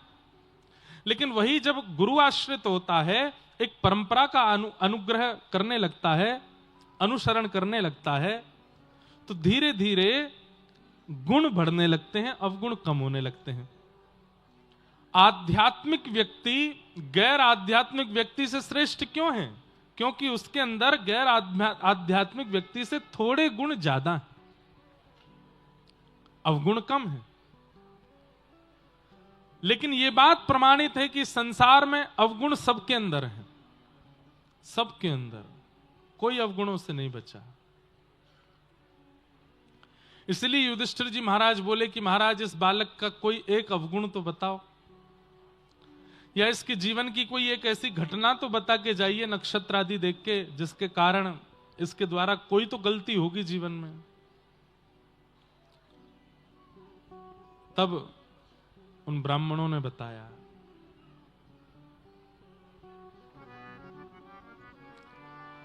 तक्षकादात्मनो मृत्युम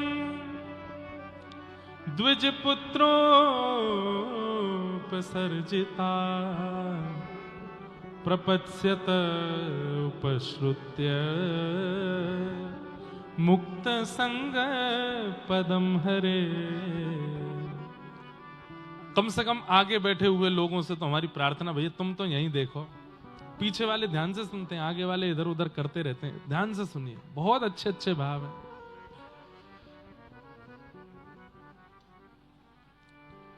ज्योतिषाचार्यों ने क्या बताया, बोले कि महाराज हृदय पर पत्थर रख के सुनिएगा। बोले क्या? बोले आपके घर में जो ये बालक हुआ है इसके अभी तक आपने गुण सुने, परंतु एक बात हम बता दें। बोले क्या? ये नहीं बताया कि इसका अवगुण क्या है, ये बताया कि इसकी मृत्यु तक्षक सर्प के दंशन से होगी। और ये बात प्रमाणित है कि सर्प दंशन, और उसमें भी तक्षक सर्प का दंशन, ये किसी वैष्णव ब्राह्मण के अपराध से ही होता है। आपने कभी किसी ब्राह्मण वैष्णव का कोई अपराध किया तो तक्षक सर्प डसेगा। महाराज आपके इस बालक की तक्षक सर्प के दंशन से, बस इतने में ही समझ गए युधिष्ठिर, इसका मतलब ये ब्राह्मण का अपमान करेगा, इसका मतलब हमारे वंश का ये बालक वंशधर किसी वैष्णव का, विद्वान का, श्रेष्ठ का अपमान करने वाला है। बोले महाराज ये तो होगा, लेकिन आप बिल्कुल निश्चिंत रहिएगा। बोले क्यों? प्रपत्स्यत उपश्रुत्य मुक्त संग पदम हरे। तक्षक सर्प के दंशन से मृत्यु तो होगी, सर्प दंशन से मरने वाले व्यक्ति को मुक्ति नहीं मिलती। और केवल सर्प ही नहीं, किसी भी प्रकार के अन्य जीव के द्वारा हिंसा प्राप्त होने पर अगर किसी को मृत्यु होती है तो उसकी मुक्ति नहीं होती। तक्षक सर्प के दंशन से मृत्यु होगी, इसका मतलब मुक्ति नहीं मिलेगी। लेकिन तभी ब्राह्मणों ने कहा ये निश्चिंत हो जाइएगा, काटेगा इसको तक्षक सर्प ही, मरेगा ये उसी से, पर इसको मुक्ति मिलेगी। कैसे मिलेगी? बोले एक आचार्य इसके जीवन में आएंगे और वो आकर के अपनी सुंदर वाणी से प्रवचन सुना करके इसको मुक्त करके जाएंगे, इसको मुक्ति दिला के जाएंगे। कहने का अभिप्राय समझे? सर्प दंशन भी मुक्ति में बाधा बन जाता है। मुक्ति की कई बाधाएं हैं, मुक्ति होने में कई बाधा बन जाती हैं, लेकिन यदि एक आचार्य आपके ऊपर विराजमान है तो वे आचार्य हर प्रकार की बाधाओं से निकाल के मुक्ति प्रदान करा ही देंगे। मुक्ति मतलब ठाकुर जी की प्राप्ति करा ही देंगे। इसके जीवन में एक ऐसे आचार्य आएंगे जिनकी कृपा से इसको मुक्ति मिलेगी, इसलिए आप निश्चिंत रहो। ब्राह्मणों ने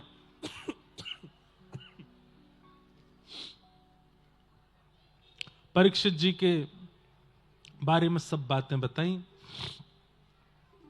तत्पश्चात धीरे धीरे परीक्षित बड़े होने लगे। एक बार अर्जुन द्वारिका गए, लौट करके महीनों बाद आए और आकर के उन्होंने एक समाचार सुनाया। क्या?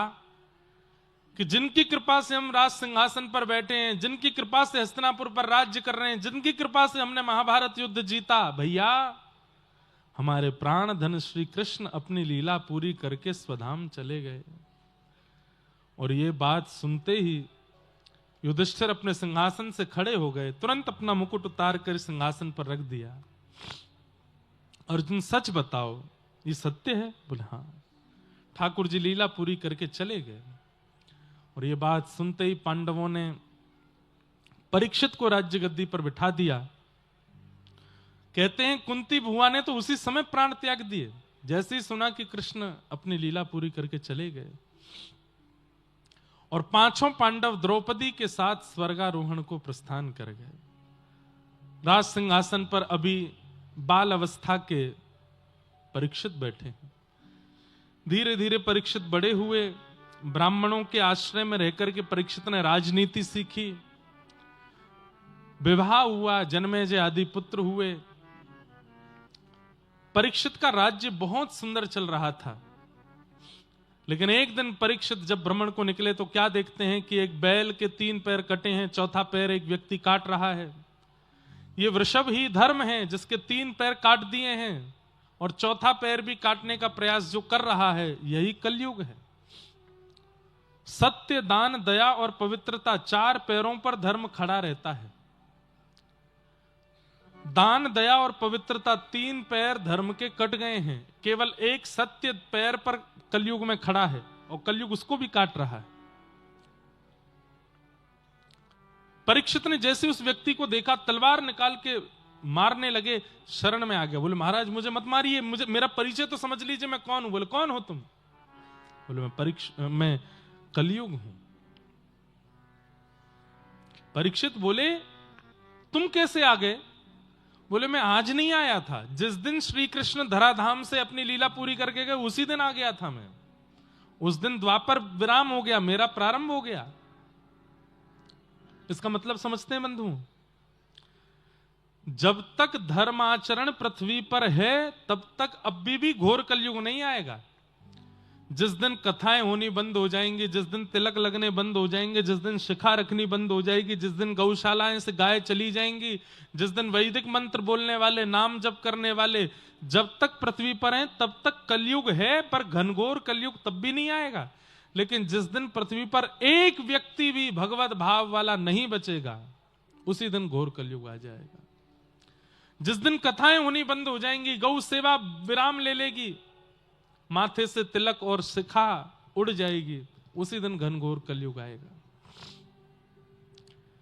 ठाकुर जी के चरण जब तक पृथ्वी पर थे तब तक कलयुग नहीं आया, ठाकुर जी के उठते ही कलयुग का प्रवेश हो गया। कलयुग ने कहा मैं तो आ गया, अब नहीं जाऊंगा। परीक्षित बोले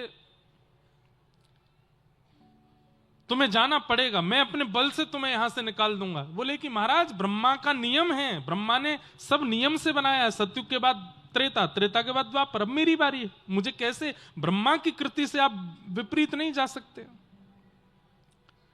हां एक काम हो सकता है। बोले क्या? कुछ स्थान नियुक्त कर दीजिए, मैं वहीं रहूंगा। यह मेरा वचन है कि उन स्थानों को छोड़ के मैं कहीं नहीं जाऊंगा। तब परीक्षित ने 4 स्थान प्रदान किए। द्यूतम पानम स्त्रियः सूना, ये 4 स्थान प्रदान किए। द्यूतम यानी जुआ, पानम यानी मदिरा पान, भक्ष भक्ष सेवन, पर स्त्री पर पुरुष संग और हिंसा। इन 4 स्थानों में कलयुग निवास करता है। पुनश्च याचमानाय जात रूप मदात प्रभु, पुनः याचना की कलयुग ने कि एक स्थान और दीजिए। तब अनीति से कमाया गया धन, ये 4था स्थान, 5वां स्थान दिया। मतलब ये 5 जगह पे कलयुग रहता है। जुए में रहता है, भक्ष भक्ष सेवन में रहता है, मदिरा पान में रहता है, पर स्त्री और पर पुरुष के संग में रहता है, कलेश लड़ाई झगड़ा मारकाट में रहता है, और बिना मेहनत से कमाए गए धन में रहता है। ये 5 स्थान हैं कलयुग के। हमारे जीवन में जितनी विकृतियां आ रही हैं, इन 5 में कहीं हमारा प्रवेश हो जाएगा तो विकृति आनी स्वाभाविक है। और हमें सबसे ज्यादा लगता है 5वां वाला, बिना मेहनत से कमाया गया धन, इसमें हम ज्यादा प्रवृत्त हैं, इसलिए कलयुग का हमारे जीवन पर, बुद्धि पर आक्रमण होता रहता है। लेकिन हम लोग कथा सुनने वाले लोग हैं, हमको लगता है कि जुआ वुआ कम खेलते होंगे लोग, मदिरा पान भक्ष भक्ष कम होता होगा। नहीं,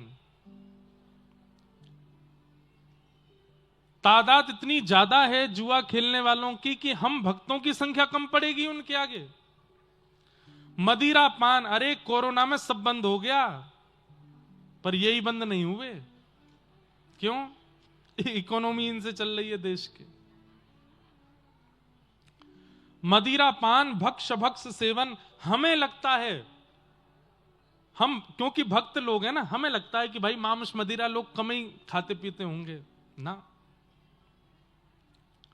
स्टॉक के स्टॉक खत्म हो जाते हैं एक एक दिन में, ट्रक के ट्रक खत्म हो जाते हैं एक एक दिन में, एक एक। अच्छा एक चीज और देखो, नगर में आप घूम के देखोगे मिठाई की दुकान ज्यादा है, जलेबी पकौड़ी कचौड़ी की दुकान ज्यादा हैं, मदिरा पान मांस की दुकान 2-4 ही होंगी, लेकिन फिर भी हलवाई से ज्यादा पैसे वाले वो हैं जो मदिरा बेचते हैं। 1-2 दुकानों में ही उनका इतनी कमाई हो जाती है कि महाराज एकड़ों जमीन खरीद रखी है उन्होंने। कैसे? कलयुग का प्रभाव है। हमें आपको लगता है कि ये सब नहीं होता होगा संसार में, पर स्त्री गमन, पर पुरुष गमन सब चल रहा है। कलिकाल से यदि बचना है, कलिकाल में आप जन्मे हो, इससे बच नहीं सकते, पर इन 5 स्थानों का अगर आपने परहेज किया, द्यूतम पानम स्त्रीह सूना और जात रूप मदात प्रभो, तो हो सकता है कि कली आपकी मुक्ति में बाधा ना बने। 5 स्थान दे दिए, राजा परीक्षित लौट करके आए, एक मुकुट सिर पर धारण किया, कलयुग ने प्रवेश कर लिया दिमाग में, क्योंकि अनीति से कमाया गया मुकुट था। वैसे ये प्रसंग स्पष्ट रूप से भागवत में ऐसे नहीं है कि मुकुट पहनने से कली का प्रवेश हुआ, लेकिन क्योंकि प्रचलित बात है इसलिए कहते हैं कि जैसे मुकुट धारण किया तो कली ने प्रवेश कर दिया। और राजा परीक्षित आखेट को वन में गए, जाकर के वहां पर शमीक ऋषि के आश्रम पर जल याचना करने लगे, लेकिन ऋषि तप में बैठे थे तो जल नहीं पिलाया।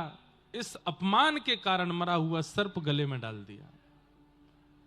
मैं जल की याचना कर रहा हूं और ये अपने ध्यान में बैठे हैं, तप में बैठे हैं। मैं कथाओं में कहा करता हूं बंधुओं, कलयुग जीवन में आएगा तो सबसे पहले किस रूप में उसके लक्षण दिखाई देंगे? सब लोग इधर देखिए, ध्यान से सुनिए। कलयुग जीवन में आएगा तो उसका सबसे पहला लक्षण क्या है? नामनिष्ठ, भजननिष्ठ, धामनिष्ठ, वैष्णव, भक्त, ब्राह्मण, उनके प्रति हंसी आना, उनके प्रति पाखंड की स्थिति बनना। अरे देखो ये तो पाखंडी हैं, भजन भजन कुछ करते नहीं है, हमें दिखाने के लिए कर रहे हैं, ऐसी भावना चित्त में आना, तो समझ जाइए कि आप कलयुग आ गया आपके अंदर। क्यों? भजन, साधन, नाम जप, कथा, क्रिया, ये आपको पाखंड लगता है तो समझो कलयुग आ गया। कली का आगमन इस बात का द्योतक है। शमीक ऋषि के गले में मरा हुआ सर्प डाल करके राजा परीक्षित वहां से चले गए। उनके पुत्र ने यह दृश्य देखा और तुरंत हाथ में जल लेकर के शाप दे दिया। शाप देता हूं, राजा परीक्षित ने मेरे पिता का अपमान किया, 7 दिन बाद तक्षक सर्प डसेगा और इसकी मृत्यु हो जाएगी। राजा परीक्षित को शाप दे दिया। यहां परीक्षित लौट करके आए, जैसे ही मुकुट उतार करके धरा, गौरमुख नाम के शिष्य ने आकर के समाचार दिया कि आपको 7 दिन में मरने का शाप लगा है। तुरंत परीक्षित बोले ये तो होना ही था, मुझसे अपराध जो हुआ। अपने पुत्र जन्मेजय को राज्य गद्दी पर बिठा करके, बंधुओं एक बात बताइए, कलयुग में मानव का सबसे बढ़िया गुण कौन सा है बताओ? कलिकाल में मानव का सबसे श्रेष्ठ गुण क्या है? अपने अवगुण को स्वीकार करना, यह मानव का सबसे बढ़िया गुण है। और सबसे बढ़िया दुर्गुण क्या है? अपने अवगुणों को छुपाए रखना, उसको कभी स्वीकार ना करना। अवगुण करते भी रहना और कोई कह दे, टोक दे, अरे तुम ऐसा करते हो ना, उसको अस्वीकार करना, यह सबसे बड़ा दुर्गुण है उसका। व्यक्ति को पाप मार्ग पर अग्रसित कर देंगे अगर वो दुर्गुणों को छुपाए रखेगा, स्वीकार नहीं करेगा, अपने अंदर रहने देगा। लेकिन व्यक्ति उसी समय सद्मार्गी हो जाएगा जब वह अपने अवगुणों को स्वीकार कर देता। हां, मेरे अंदर ये अवगुण है, मैं ऐसा हूं और मुझे इसे ठीक करना है। भाई रोग, अब शरीर को कोई रोग लग गया, खांसी हो गई किसी को, अब 10 दिन, 15 दिन, 1 महीना, 2, 6 महीने से खांसी चल रही है। घर का कोई व्यक्ति कहे भाई तू बहुत खांसता है, इलाज करा। नहीं नहीं, ये तो ऐसे ठसका आ रहा है नहीं। अरे नहीं, ऐसा कुछ नहीं है नहीं। साल 1.5 साल बाद जब चेकअप कराया जाता है तो पता चलता है कि गंभीर रोग है भीतर। उसी समय स्वीकार कर लिया होता तो इसका इलाज भी हो जाता और मृत्यु को प्राप्त भी नहीं होता। ठीक वैसे ही हम सबके अंदर अवगुण होते हैं, काम का, क्रोध का, लोभ का, ईर्ष्या का, अवनिवेश का। लेकिन अगर हमें कोई टोक देता है तो हम उसको स्वीकार नहीं करते। हमसे कोई कहते भैया तुम थोड़े लालची लगते हो, हम तू होगा लालची, तेरे पिताजी होंगे लालची, तेरी माताजी होंगी लालची, मुझसे क्यों कहता है? नहीं स्वीकार किया। हाँ, कोई जानबूझ के कहे तो मत स्वीकार करो, पर आपको तो पता है ना कि आपके अवगुण क्या है। अवगुण का स्वीकारीकरण मानव का सबसे बड़ा गुण है। वही उसको सुधारता है। फिर वो स्वीकार कर ले कि हाँ मुझ में ये अवगुण है और मुझे ये ठीक करना है, उसी दिन से वो ठीक होना शुरू हो जाता है।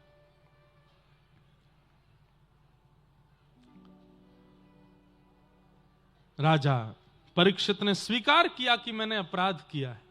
अपने पुत्र जन्मेजय को राज्य गद्दी पर बिठा के चले गए और वन में जाकर के संतों से कहा, जिसके जीवन के केवल 7 दिन बचे हैं उसको अपनी मुक्ति के लिए क्या करना चाहिए, कृपा कर मुझे बताओ। सब संत अलग अलग बातें करने लगे। तभी वहां पर श्री सुखदेव जी का आगमन हुआ। तत्रा भवद भगवान व्यासपुत्रो यदिच्छया गामटमानो नपेक्षः अलक्षलिंगो निजलाभतुष्टो व्रतस्य वालैरवधूतभेषः। बोलो सुखदेव जी महाराज की जय। सुखदेव जी आए, आते ही व्यास मंच पर विराजमान हो गए। राजा परीक्षित ने चरणों में प्रणाम करते हुए कहा, महाराज अतः पृच्छामि संसिद्धिम योगिनाम परमं गुरुम पुरुषस्य यत् कार्यम म्रियमाणस्य सर्वथा। कृपा करके मुझे बताइए मेरा उद्धार कैसे होगा, मेरा कल्याण कैसे होगा, मेरे जीवन के केवल 7 दिन बचे हैं। राजा परीक्षित ने कहा, 7 दिन में मुक्ति प्राप्त करने का उपाय बताइए।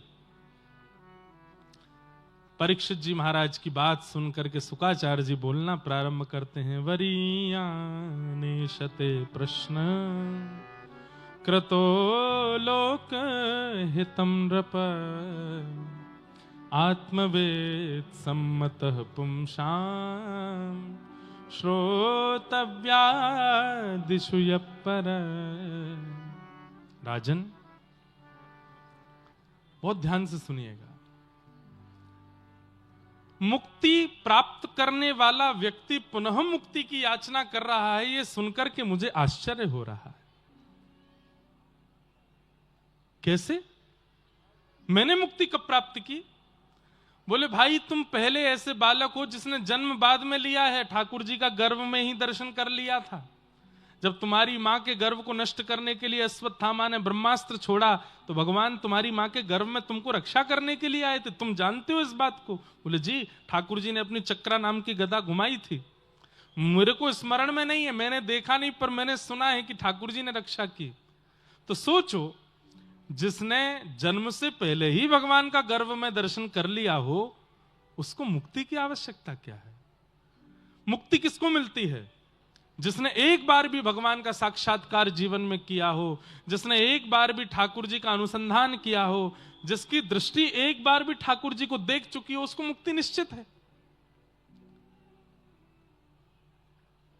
तुम्हें मुक्ति की इच्छा क्यों है? तुम तो पहले से ही मुक्त हो और तुम फिर अब यह कह रहे हो कि मेरी मुक्ति कैसे होगी, कृपा कर मुझे बताओ। मुझे ये बात समझ नहीं आ रही है। लोक हित के लिए यह प्रश्न अच्छा है कि बाकी लोगों को मुक्ति कैसे मिलेगी, क्योंकि उन्होंने गर्भ में भगवत दर्शन नहीं किया। पर तुम अपने लिए अगर यह प्रश्न कर रहे हो तो यह प्रश्न उचित नहीं है। तो मैं क्या प्रश्न करूं? बोले तुम मुक्ति तो प्राप्त करने ही वाले हो, तुम तो यह प्रश्न करो कि नाथ मैं भक्ति कैसे प्राप्त करूं, मुझे भक्ति कैसे मिले। तो परीक्षित ने कहा कि मुक्ति और भक्ति में अंतर क्या है? बोले मुक्ति का मतलब मृत्यु के बाद भगवत दर्शन और भक्ति का मतलब जीते जी भगवत दर्शन। मुक्ति तो तुमको मिलने ही वाली है, वैकुंठ तो तुम जाने ही वाले हो, ठाकुर जी तुमको स्वीकार कर ही चुके हैं। लेकिन सौभाग्य तुम्हारा तब होगा जब ठाकुर जी नीचे आए तुम्हारे लिए, ये तुम्हारा सौभाग्य होगा। भक्ति मांगो, मुक्ति नहीं। मुक्ति तो तुम्हें प्राप्त हो ही चुकी है। बंधुओं, हम सबकी भी यही धारणा हो, मुक्ति तो हमारे जीवन में निश्चित है ही, मिलेगी, क्योंकि हम कथा सुनते हैं, ठाकुर जी का भजन करते हैं, राम नाम जपते हैं, मिले नहीं मिले लेकिन हमें विश्वास है मिल ही जाएगी। लेकिन उससे पहले भक्ति की इच्छा हो कि नहीं, मुक्ति तक प्रतीक्षा थोड़ी करूंगा मैं अपने अंतिम श्वास तक प्रतीक्षा थोड़ी करूंगा। मुझे तो अभी मिलना है। श्याम सुंदर मेरे सामने आओ, मुझे दर्शन दो, मुझे मिलना है। तो भक्ति का मतलब क्या है? जीवित अवस्था में भगवत अनुभव, ये भक्ति है। हमारे जितने आचार्य चरण हुए, इन्होंने मुक्ति की, मृत्यु की प्रतीक्षा नहीं की है ठाकुर जी के दर्शन के लिए। सबने जीवित अवस्था में अनुभव किया है ठाकुर जी का। और हर दिन हमारा समय घटता जा रहा है, हर क्षण हमारा समय घटता जा रहा है। इसलिए हर क्षण ये चिंता प्रकट कर दो, अगला क्षण भी गया, 1 घंटे और चले गए मेरे जीवन के, 4 घंटे, 1 दिन चला गया मेरे जीवन का, 1 वर्ष चला गया। कब मिलेंगे श्याम सुंदर? कब मिलेंगे? ये प्रतीक्षा कि आप कब मिलोगे, यही प्रतीक्षा भक्ति को जन्म देती है। और फिर भक्ति भगवान को अवतार लेने पर मजबूर करती है।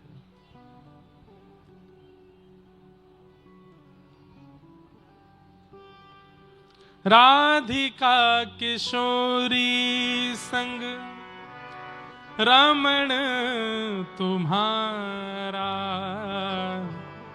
मुझको दिखा दो कभी ऐसा नजारा।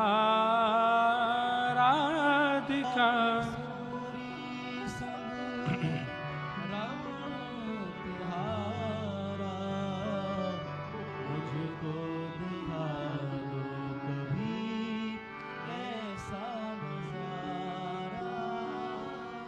फिर चाहे मैं मर जाऊं, फिर चाहे मैं मर जाऊं, बसा कर नैनन में, छिपा कर नैनन में, बसा कर।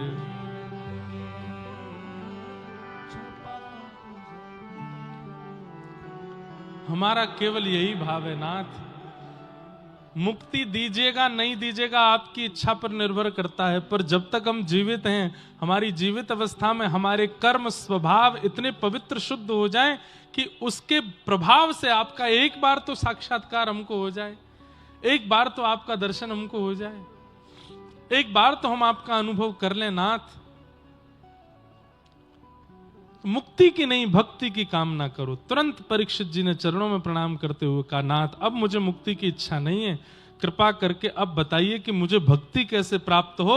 और मेरे जीवन के 7 दिन बचे हैं, वो 7वां दिन आवे उससे पहले पहले मुझे भगवत अनुभव कैसे होगा, कृपा कर अब ये मुझे बताओ। तब परीक्षित जी बोले, तब सुखदेव जी बोले, अब तुमने सही प्रश्न किया, अब मैं तुम्हें कथा सुनाता हूं। और यहां से श्री सुखदेव जी महाराज सुनाना प्रारंभ करते हैं। सृष्टि का प्रसंग सुनाया। सृष्टि प्रसंग श्रीमद् भागवत के चतुश्लोकी स्वरूप का वर्णन करते हुए उद्धव विदुर संवाद। अब हम प्रसंगों का स्पर्श और थोड़ा उनका भाव कहते हुए चलेंगे। उद्धव विदुर संवाद सुनाया, फिर विदुर मैत्रेय संवाद सुनाया। विदुर जी महाराज मैत्रेय मुनि से जाकर के प्रश्न करते हैं, महाराज सुखाय कर्माणि करोति लोको नते सुखम वान्यदुपारमं वा विन्देत भूयस्तद एव दुःखं यदत्र युक्तं भगवान वदेन्नः। बहुत सुंदर प्रश्न है, अगर आप लोग ध्यान से सुनो तो। इस संसार में हर व्यक्ति सुख के लिए भाग रहा है, हर व्यक्ति सुख के लिए कर्म कर रहा है। चाहे वो 200 रुपए की मजदूरी करने वाला व्यक्ति हो, चाहे 200 करोड़ का टर्नओवर करने वाला व्यक्ति हो, हर व्यक्ति की चाह यदि पूछी जाए तो एक ही है, बोले क्या, सुख मिले। चाहे 2 कमरों के फ्लैट में रहने वाला व्यक्ति हो, चाहे 200 कमरों के महल में रहने वाला व्यक्ति हो, दोनों की इच्छा एक ही है, क्या, सुख मिले। रूखी रोटी खाने वाला व्यक्ति हो या 56 भोग खाने वाला व्यक्ति हो, सबकी इच्छा एक ही है, सुख मिले। लेकिन ना तो 2 रोटी सूखी खाने वाले को सुख मिल रहा है, ना 56 भोग खाने वाले को मिल रहा है, ना 2 कमरे के फ्लैट में रहने वाले को सुख मिल रहा है, ना 200 कमरे के महल में रहने वाले को सुख मिल रहा है। तो फिर व्यक्ति कर्म कर ही क्यों रहा है जब सुख ही नहीं मिलता? तो सुखाय कर्माणि करोति लोको नते सुखम वान्यदुपारमं वा विन्देत भूयस्तद एव दुःखं यदत्र युक्तं भगवान वदेन्नः। मैत्रेय मुनि से प्रश्न कर रहे हैं विदुर जी महाराज।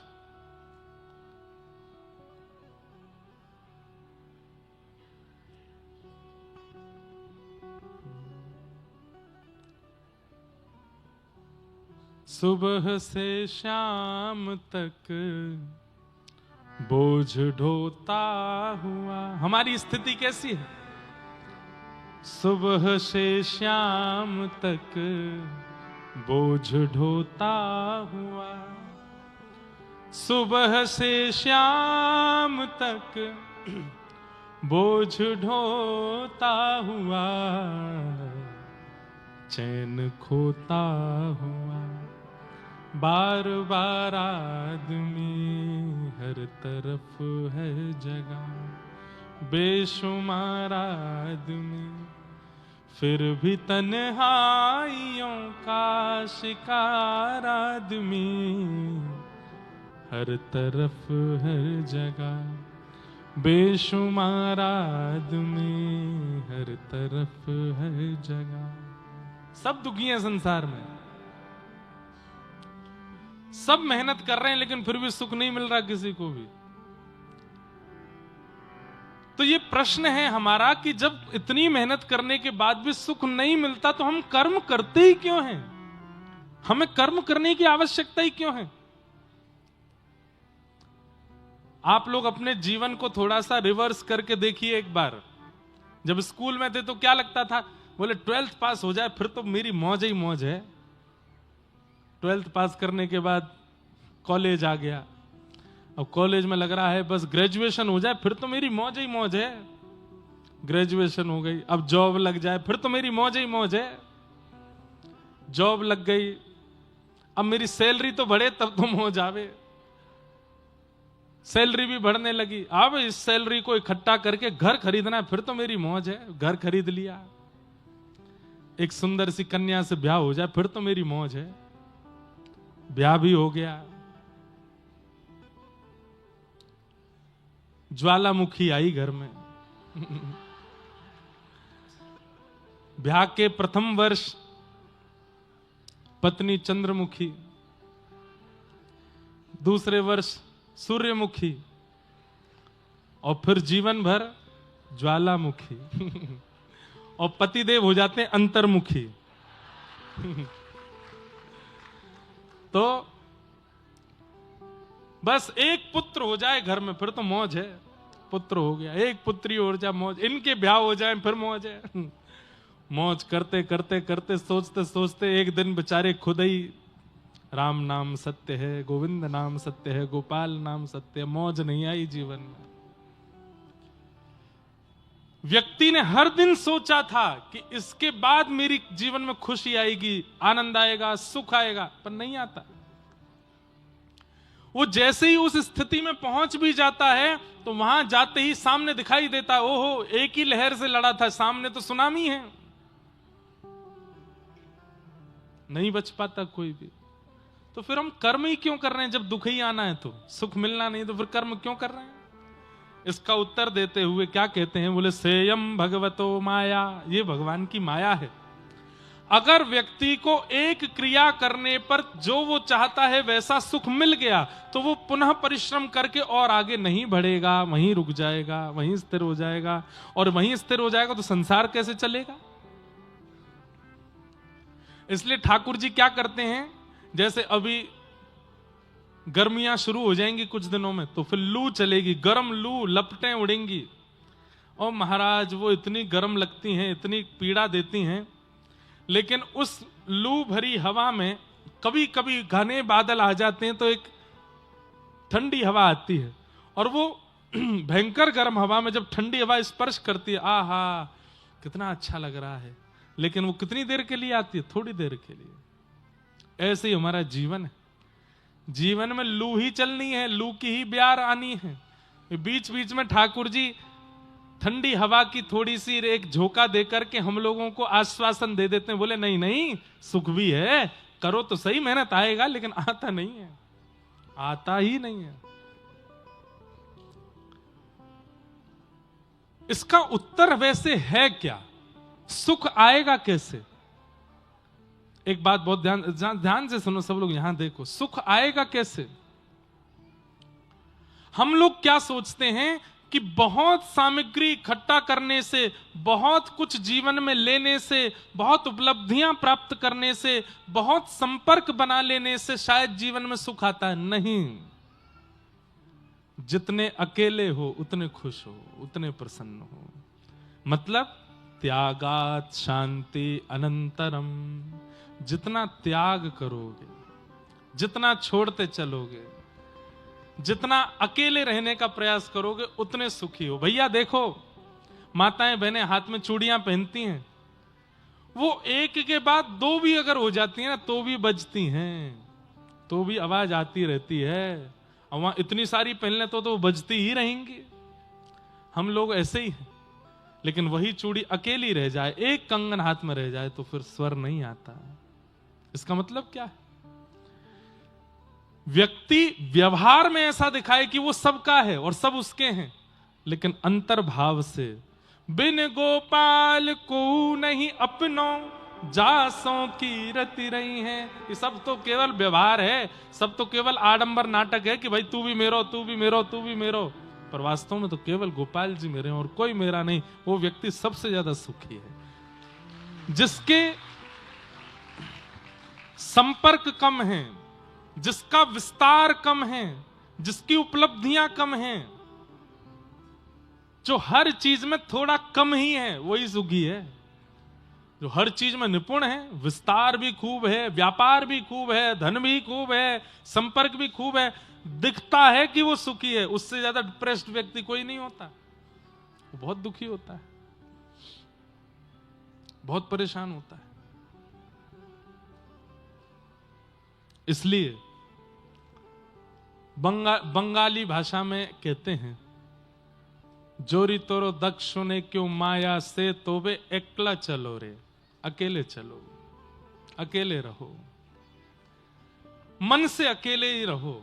सबको दिखाओ कि हां तुम उनके हो, लेकिन किसी को स्वीकार मत करो, तो सबसे ज्यादा सुखी हो। त्यागात शांति अनंतरम। जितना कम सामान रहेगा उतना सफर आसान रहेगा।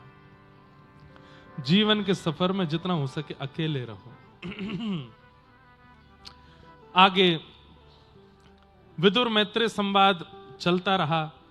तत्पश्चात सृष्टि प्रसंग, और उसमें स्वयंभू मनु शत्रुपा के 3 पुत्री और 2 पुत्र, प्रियव्रत उत्तानपाद, आकुति देवहूति प्रसूति।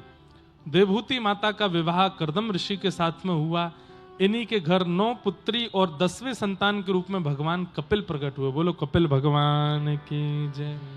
कपिल भगवान ने सांख्य शास्त्र का निरूपण करते हुए ज्ञानोपदेश दिया मैया को, और मैया के अनेक प्रश्नों के उत्तर देते हुए कपिल भगवान ने मधुरतम सांख्य शास्त्र सुनाया। तत्पश्चात भगवान के बाल भक्त श्री ध्रुव जी की कथा आती है। एक छोटे से भक्त हैं ठाकुर जी के, जिनका नाम है ध्रुव। अपने पिता की गोद में बैठने की इच्छा हुई, लेकिन पिता ने छोटी पत्नी के गर्भ से जन्मे बालक उत्तम को गोद में बैठा रखा था, और छोटी मां ने बैठने से मना कर दिया।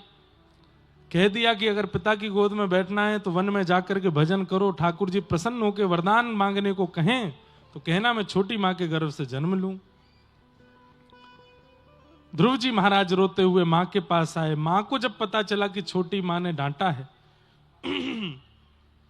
तो ध्रुव जी को समझाया, बेटा उन्होंने डांटा नहीं, बल्कि तुम्हें भगवत आश्रय लेने के लिए प्रेरित किया है। मैं तो तुझे सत्संग में ले जाती हूं, लेकिन छोटी मां ने तो स्पष्ट कह दिया भगवान के पास जाओ।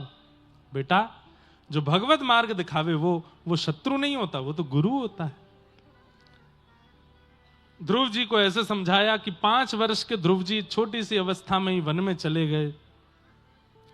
नमो भगवते तुभ्यं वासुदेवाय धीमहि प्रद्युम्नाय निरुद्धाय नमः शंकर्षणाय च। ध्रुव जी महाराज को ज्ञान उपदेश दिया। नारद जी महाराज ने 12 मंत्र प्रदान किया। 5 महीने तक ध्रुव जी ने भगवान का भजन किया। प्रथम मास जैसे ही लगा है, ध्रुव जी महाराज बड़ी कठोरता से भगवान का स्मरण कर रहे हैं। बंधुओं, कठोरता से नहीं, मैं अपनी बात को स्पष्ट करूं, कठोरता से नहीं, उत्सुकता से। तप में कठोरता होनी चाहिए, तप में, भजन में, साधन में कठोरता होनी चाहिए, यह आवश्यक नहीं, उत्सुकता होनी चाहिए। उत्सुकता में और कठोरता में जमीन आसमान का अंतर होता है। कठोरता में व्यक्ति अपने आप को कष्ट देता है और कष्ट देकर के अपने प्रेमी को दिखाता है, देखो तुम्हारे प्रेम अग्नि में मैं कैसे जल रहा हूं। पर उत्सुकता में व्यक्ति कठोर परिस्थिति में जाकर के भी मुस्कुराता रहता है, वो उत्सुकता कहलाती है। इस विषय को ध्यान दोगे तो समझ में आएगी बात। उत्सुकता ज्यादा आवश्यक है, कठोरता नहीं। उत्सुक होकर के ध्रुव जी महाराज ने भगवान का भजन किया और 5 महीने में इतनी उत्सुकता का प्रमाण दे दिया कि 5 महीने में ठाकुर जी, सब देवी देवता ठाकुर जी के पास गए और जाकर के कहने लगे, नाथ अपने इस भक्त को दर्शन देने जाइए। ठाकुर जी बोले, हम दर्शन देने नहीं जाएंगे। क्यों? बोले, हम दर्शन करने जाएंगे, ध्रुव का दर्शन करने जाएंगे। और श्री गरुण पर विराजमान होकर के श्री ठाकुर जी ध्रुव जी के पास आए और आकर के श्री ध्रुव जी महाराज को दर्शन प्रदान किया। बोलो भक्त वत्सल भगवान की। ध्रुव जी ने भगवान की स्तुति गाई। योऽन्तः प्रविश्य मम वाचमिमां प्रसुप्तां संजीवयत्यखिल शक्तिधर स्वधाम्ना अन्यांश हस्तचरण श्रवणत्वगादीन् प्राणान् नमो भगवते पुरुषाय तुभ्यम्। ध्रुव जी महाराज अपनी स्तुति में कहते हैं कि व्यक्ति को अपनी प्रत्येक इंद्रिय से ठाकुर जी को आराधन करना चाहिए। क्यों? अरे भैया, हमारे नेत्रों में देखने की सामर्थ्य, कानों में सुनने की सामर्थ्य, हाथ में क्रिया की सामर्थ्य, सब सामर्थ्य ठाकुर जी ने प्रदान की। सामर्थ्य देने वाले को धन्यवाद ज्ञापन करना चाहिए। हमें किसी ने अगर अपनी गाड़ी दी हमारी जरूरत पड़ने पर, तो हम जीवन भर उसका एहसान नहीं भूलते। और ये बात याद रखिएगा, सबसे बड़ा पाप क्या है पता है? एहसान फरामोश, कृतघ्नता। आपकी किसी ने जरूरत पड़ने पर सहायता की और आपने फिर बाद में उसको ही बिसरा दिया, ये बहुत बड़ा पाप है। और ये हम सब कर रहे हैं इस पाप को। आप कहोगे कैसे? ठाकुर जी ने नेत्र दिए जिनसे हम पूरी दुनिया देखते हैं, पर इन नेत्रों से कभी ठाकुर जी को धन्यवाद कहा?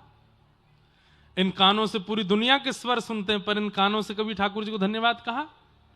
जीव में बोलने की और स्वाद लेने की सामर्थ्य ठाकुर जी ने दी, पर जीव से कभी धन्यवाद कहा?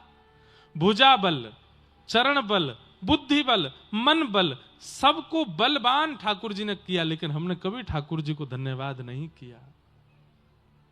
ध्रुव जी महाराज क्या कह रहे हैं? अपने रोम रोम से ठाकुर जी को धन्यवाद कहो कि मेरी सामर्थ्य नहीं थी, ये आपने कृपा की। किसी का जन्मदिन था, मेरा ही था समझो। एक बार हुआ भी है, सत्य घटना। एक बार हमारा जन्मदिन था, विदेश में थे कहीं, तो बहुत सारे लोगों ने बहुत सारा गिफ्ट दिए। एक मैया ने चश्मा दिया, किसी ने जूते दिए, किसी ने घड़ी दी, किसी ने जैकेट दी, किसी ने कुछ दिया। एक भैया मुझसे बोले, आज सबसे बढ़िया तोहफा आपको किसने दिया? तो तब मैं 22 वर्ष का हुआ था। तो मैंने कहा, सबसे बढ़िया तोहफा 22 साल पहले ठाकुर जी ने दिया, ये शरीर। आपने चश्मा दिया, पर नेत्र ही नहीं दिए होते ठाकुर जी ने तो। आपने घड़ी दी, पर ठाकुर जी ने हाथ ही नहीं दिए होते तो। आपने पादुका दी, लेकिन ठाकुर जी ने चरण ही नहीं दिए होते तो। आपने कपड़े दिए, ठाकुर जी ने शरीर ही नहीं दिया होता तो। बंधुओं, जन्मदिन मनाने वाले लोग बहुत ध्यान से सुनिए। जन्मदिन पर उत्सव क्यों मनाना चाहिए? जन्मदिन पर उत्सव मनाने का अधिकार केवल उसको है जो ठाकुर जी की भक्ति में आ चुका है। क्यों? वो इस बात से उत्सव मनावे कि हे नाथ, आज मैं आपकी कथा सुनने जाता हूं, मैं वृंदावन परिक्रमा करने जाता हूं, गिरिराज जी की तलेटी जाता हूं, संतों के चरणों में प्रणाम करता हूं, मेरे घर पर संत आते हैं, भोजन बना के पवाता हूं। ये सब सेवा करने के सौभाग्य मुझे मेरे शरीर से मिला और ये शरीर आपने मुझको दिया, इसलिए आज के दिन में उत्सव मना करके आपको धन्यवाद कह रहा हूं कि आपने मुझे शरीर दिया। जो इस शरीर से भक्ति भजन नहीं करते उनको जन्मदिन मनाने का अधिकार नहीं है। क्यों? कितने साल के हो गए भैया? 28 साल के हो गए। ले 1 लाख में से 28,000 खर्च हो गए और आप उत्सव मना रहे हो।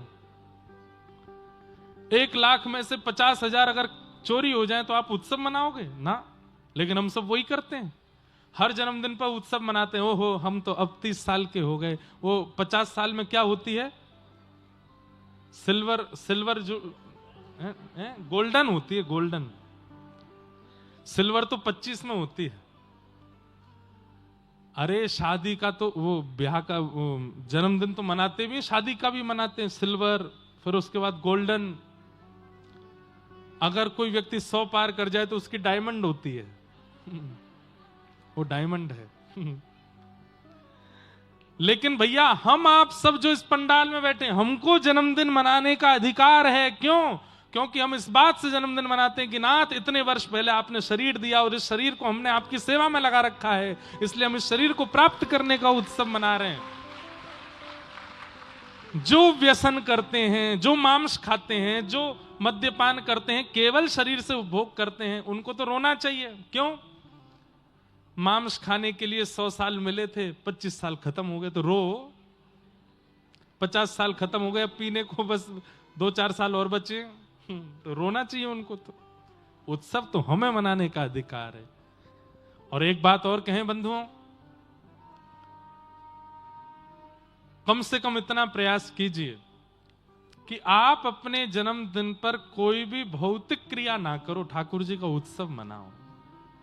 और ये लोग करते हैं, सुबह सुबह तो गौशाला जाते हैं, सुबह सुबह मंदिर जाते हैं, सुबह सुबह दान पुण्य करते हैं। 12 बजने के बाद जैसी दोपहर होने लगती है, फिर वो सुबह का शुभ कर्म पार्टी में परिवर्तित होता चला जाता है। रात्रि आते आते तो अलग ही होता है फिर कुछ नहीं। 24 घंटे ठाकुर जी का ही स्मरण करो, ठाकुर जी का भजन करो, ठाकुर जी का ही उत्सव मनाओ कि आज आपने हमको शरीर दिया नाथ।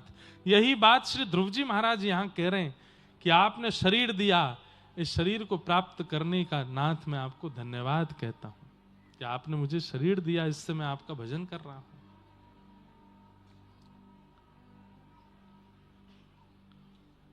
और दूसरे श्लोक में क्या कहते हैं कि भक्ति मोह प्रवहताम त्वयि में प्रसंगो भूयादनंत महताम ममलाशयानाम येनांजसौल्वणमुरुव्यसनं भवाब्धिं निश्चय भवद्गुण कथामृतपानमत्तः। हे नाथ, मुझे एक व्यसन लगा दीजिए। बोले कैसा व्यसन? मुझे आपकी कथा सुनने का व्यसन लग जाए नाथ। इतनी सुंदर बात लगती है मुझको ये ध्रुव जी की कि इन्होंने व्यसन क्यों कहा। बोले व्यसनी व्यक्ति जो होता है वो अपने व्यसन के प्रति बहुत जिम्मेदार ईमानदार होता है। सब लोग इधर देखिए, ध्यान से देखिए, सुनिए। व्यसनी व्यक्ति जो होता है बहुत ईमानदार होता है। किसके प्रति? अपने व्यसन के प्रति। स्थिति में अपने व्यसन को भोगता है, उसको प्रायोरिटी देता है। ऐसे ही भजनानंदी व्यक्ति हो जाए। सिर में दर्द हो रहा है, क्या करें? बोले थोड़ी देर माला कर लो। बुखार चढ़ गया, क्या करें? बोले माला करेंगे। तबीयत खराब है, क्या करें? बोले कुछ नहीं, थोड़ी देर ठाकुर जी का स्मरण करें, कीर्तन करेंगे। ना, हम लोगों का ऐसा भजन नहीं है। अच्छे होंगे तो ही करते हैं, अब व्यवस्था में भजन नहीं कर पाते। इसका मतलब क्या है? ध्रुव जी महाराज कह रहे हैं भक्ति व्यसन के भांति करो, भक्ति का व्यसन लग जाए, लत लग जाए।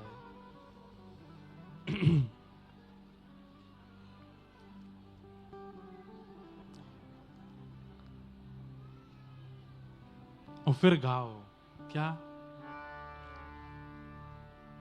हरि का भजन करो, हरि है हमारा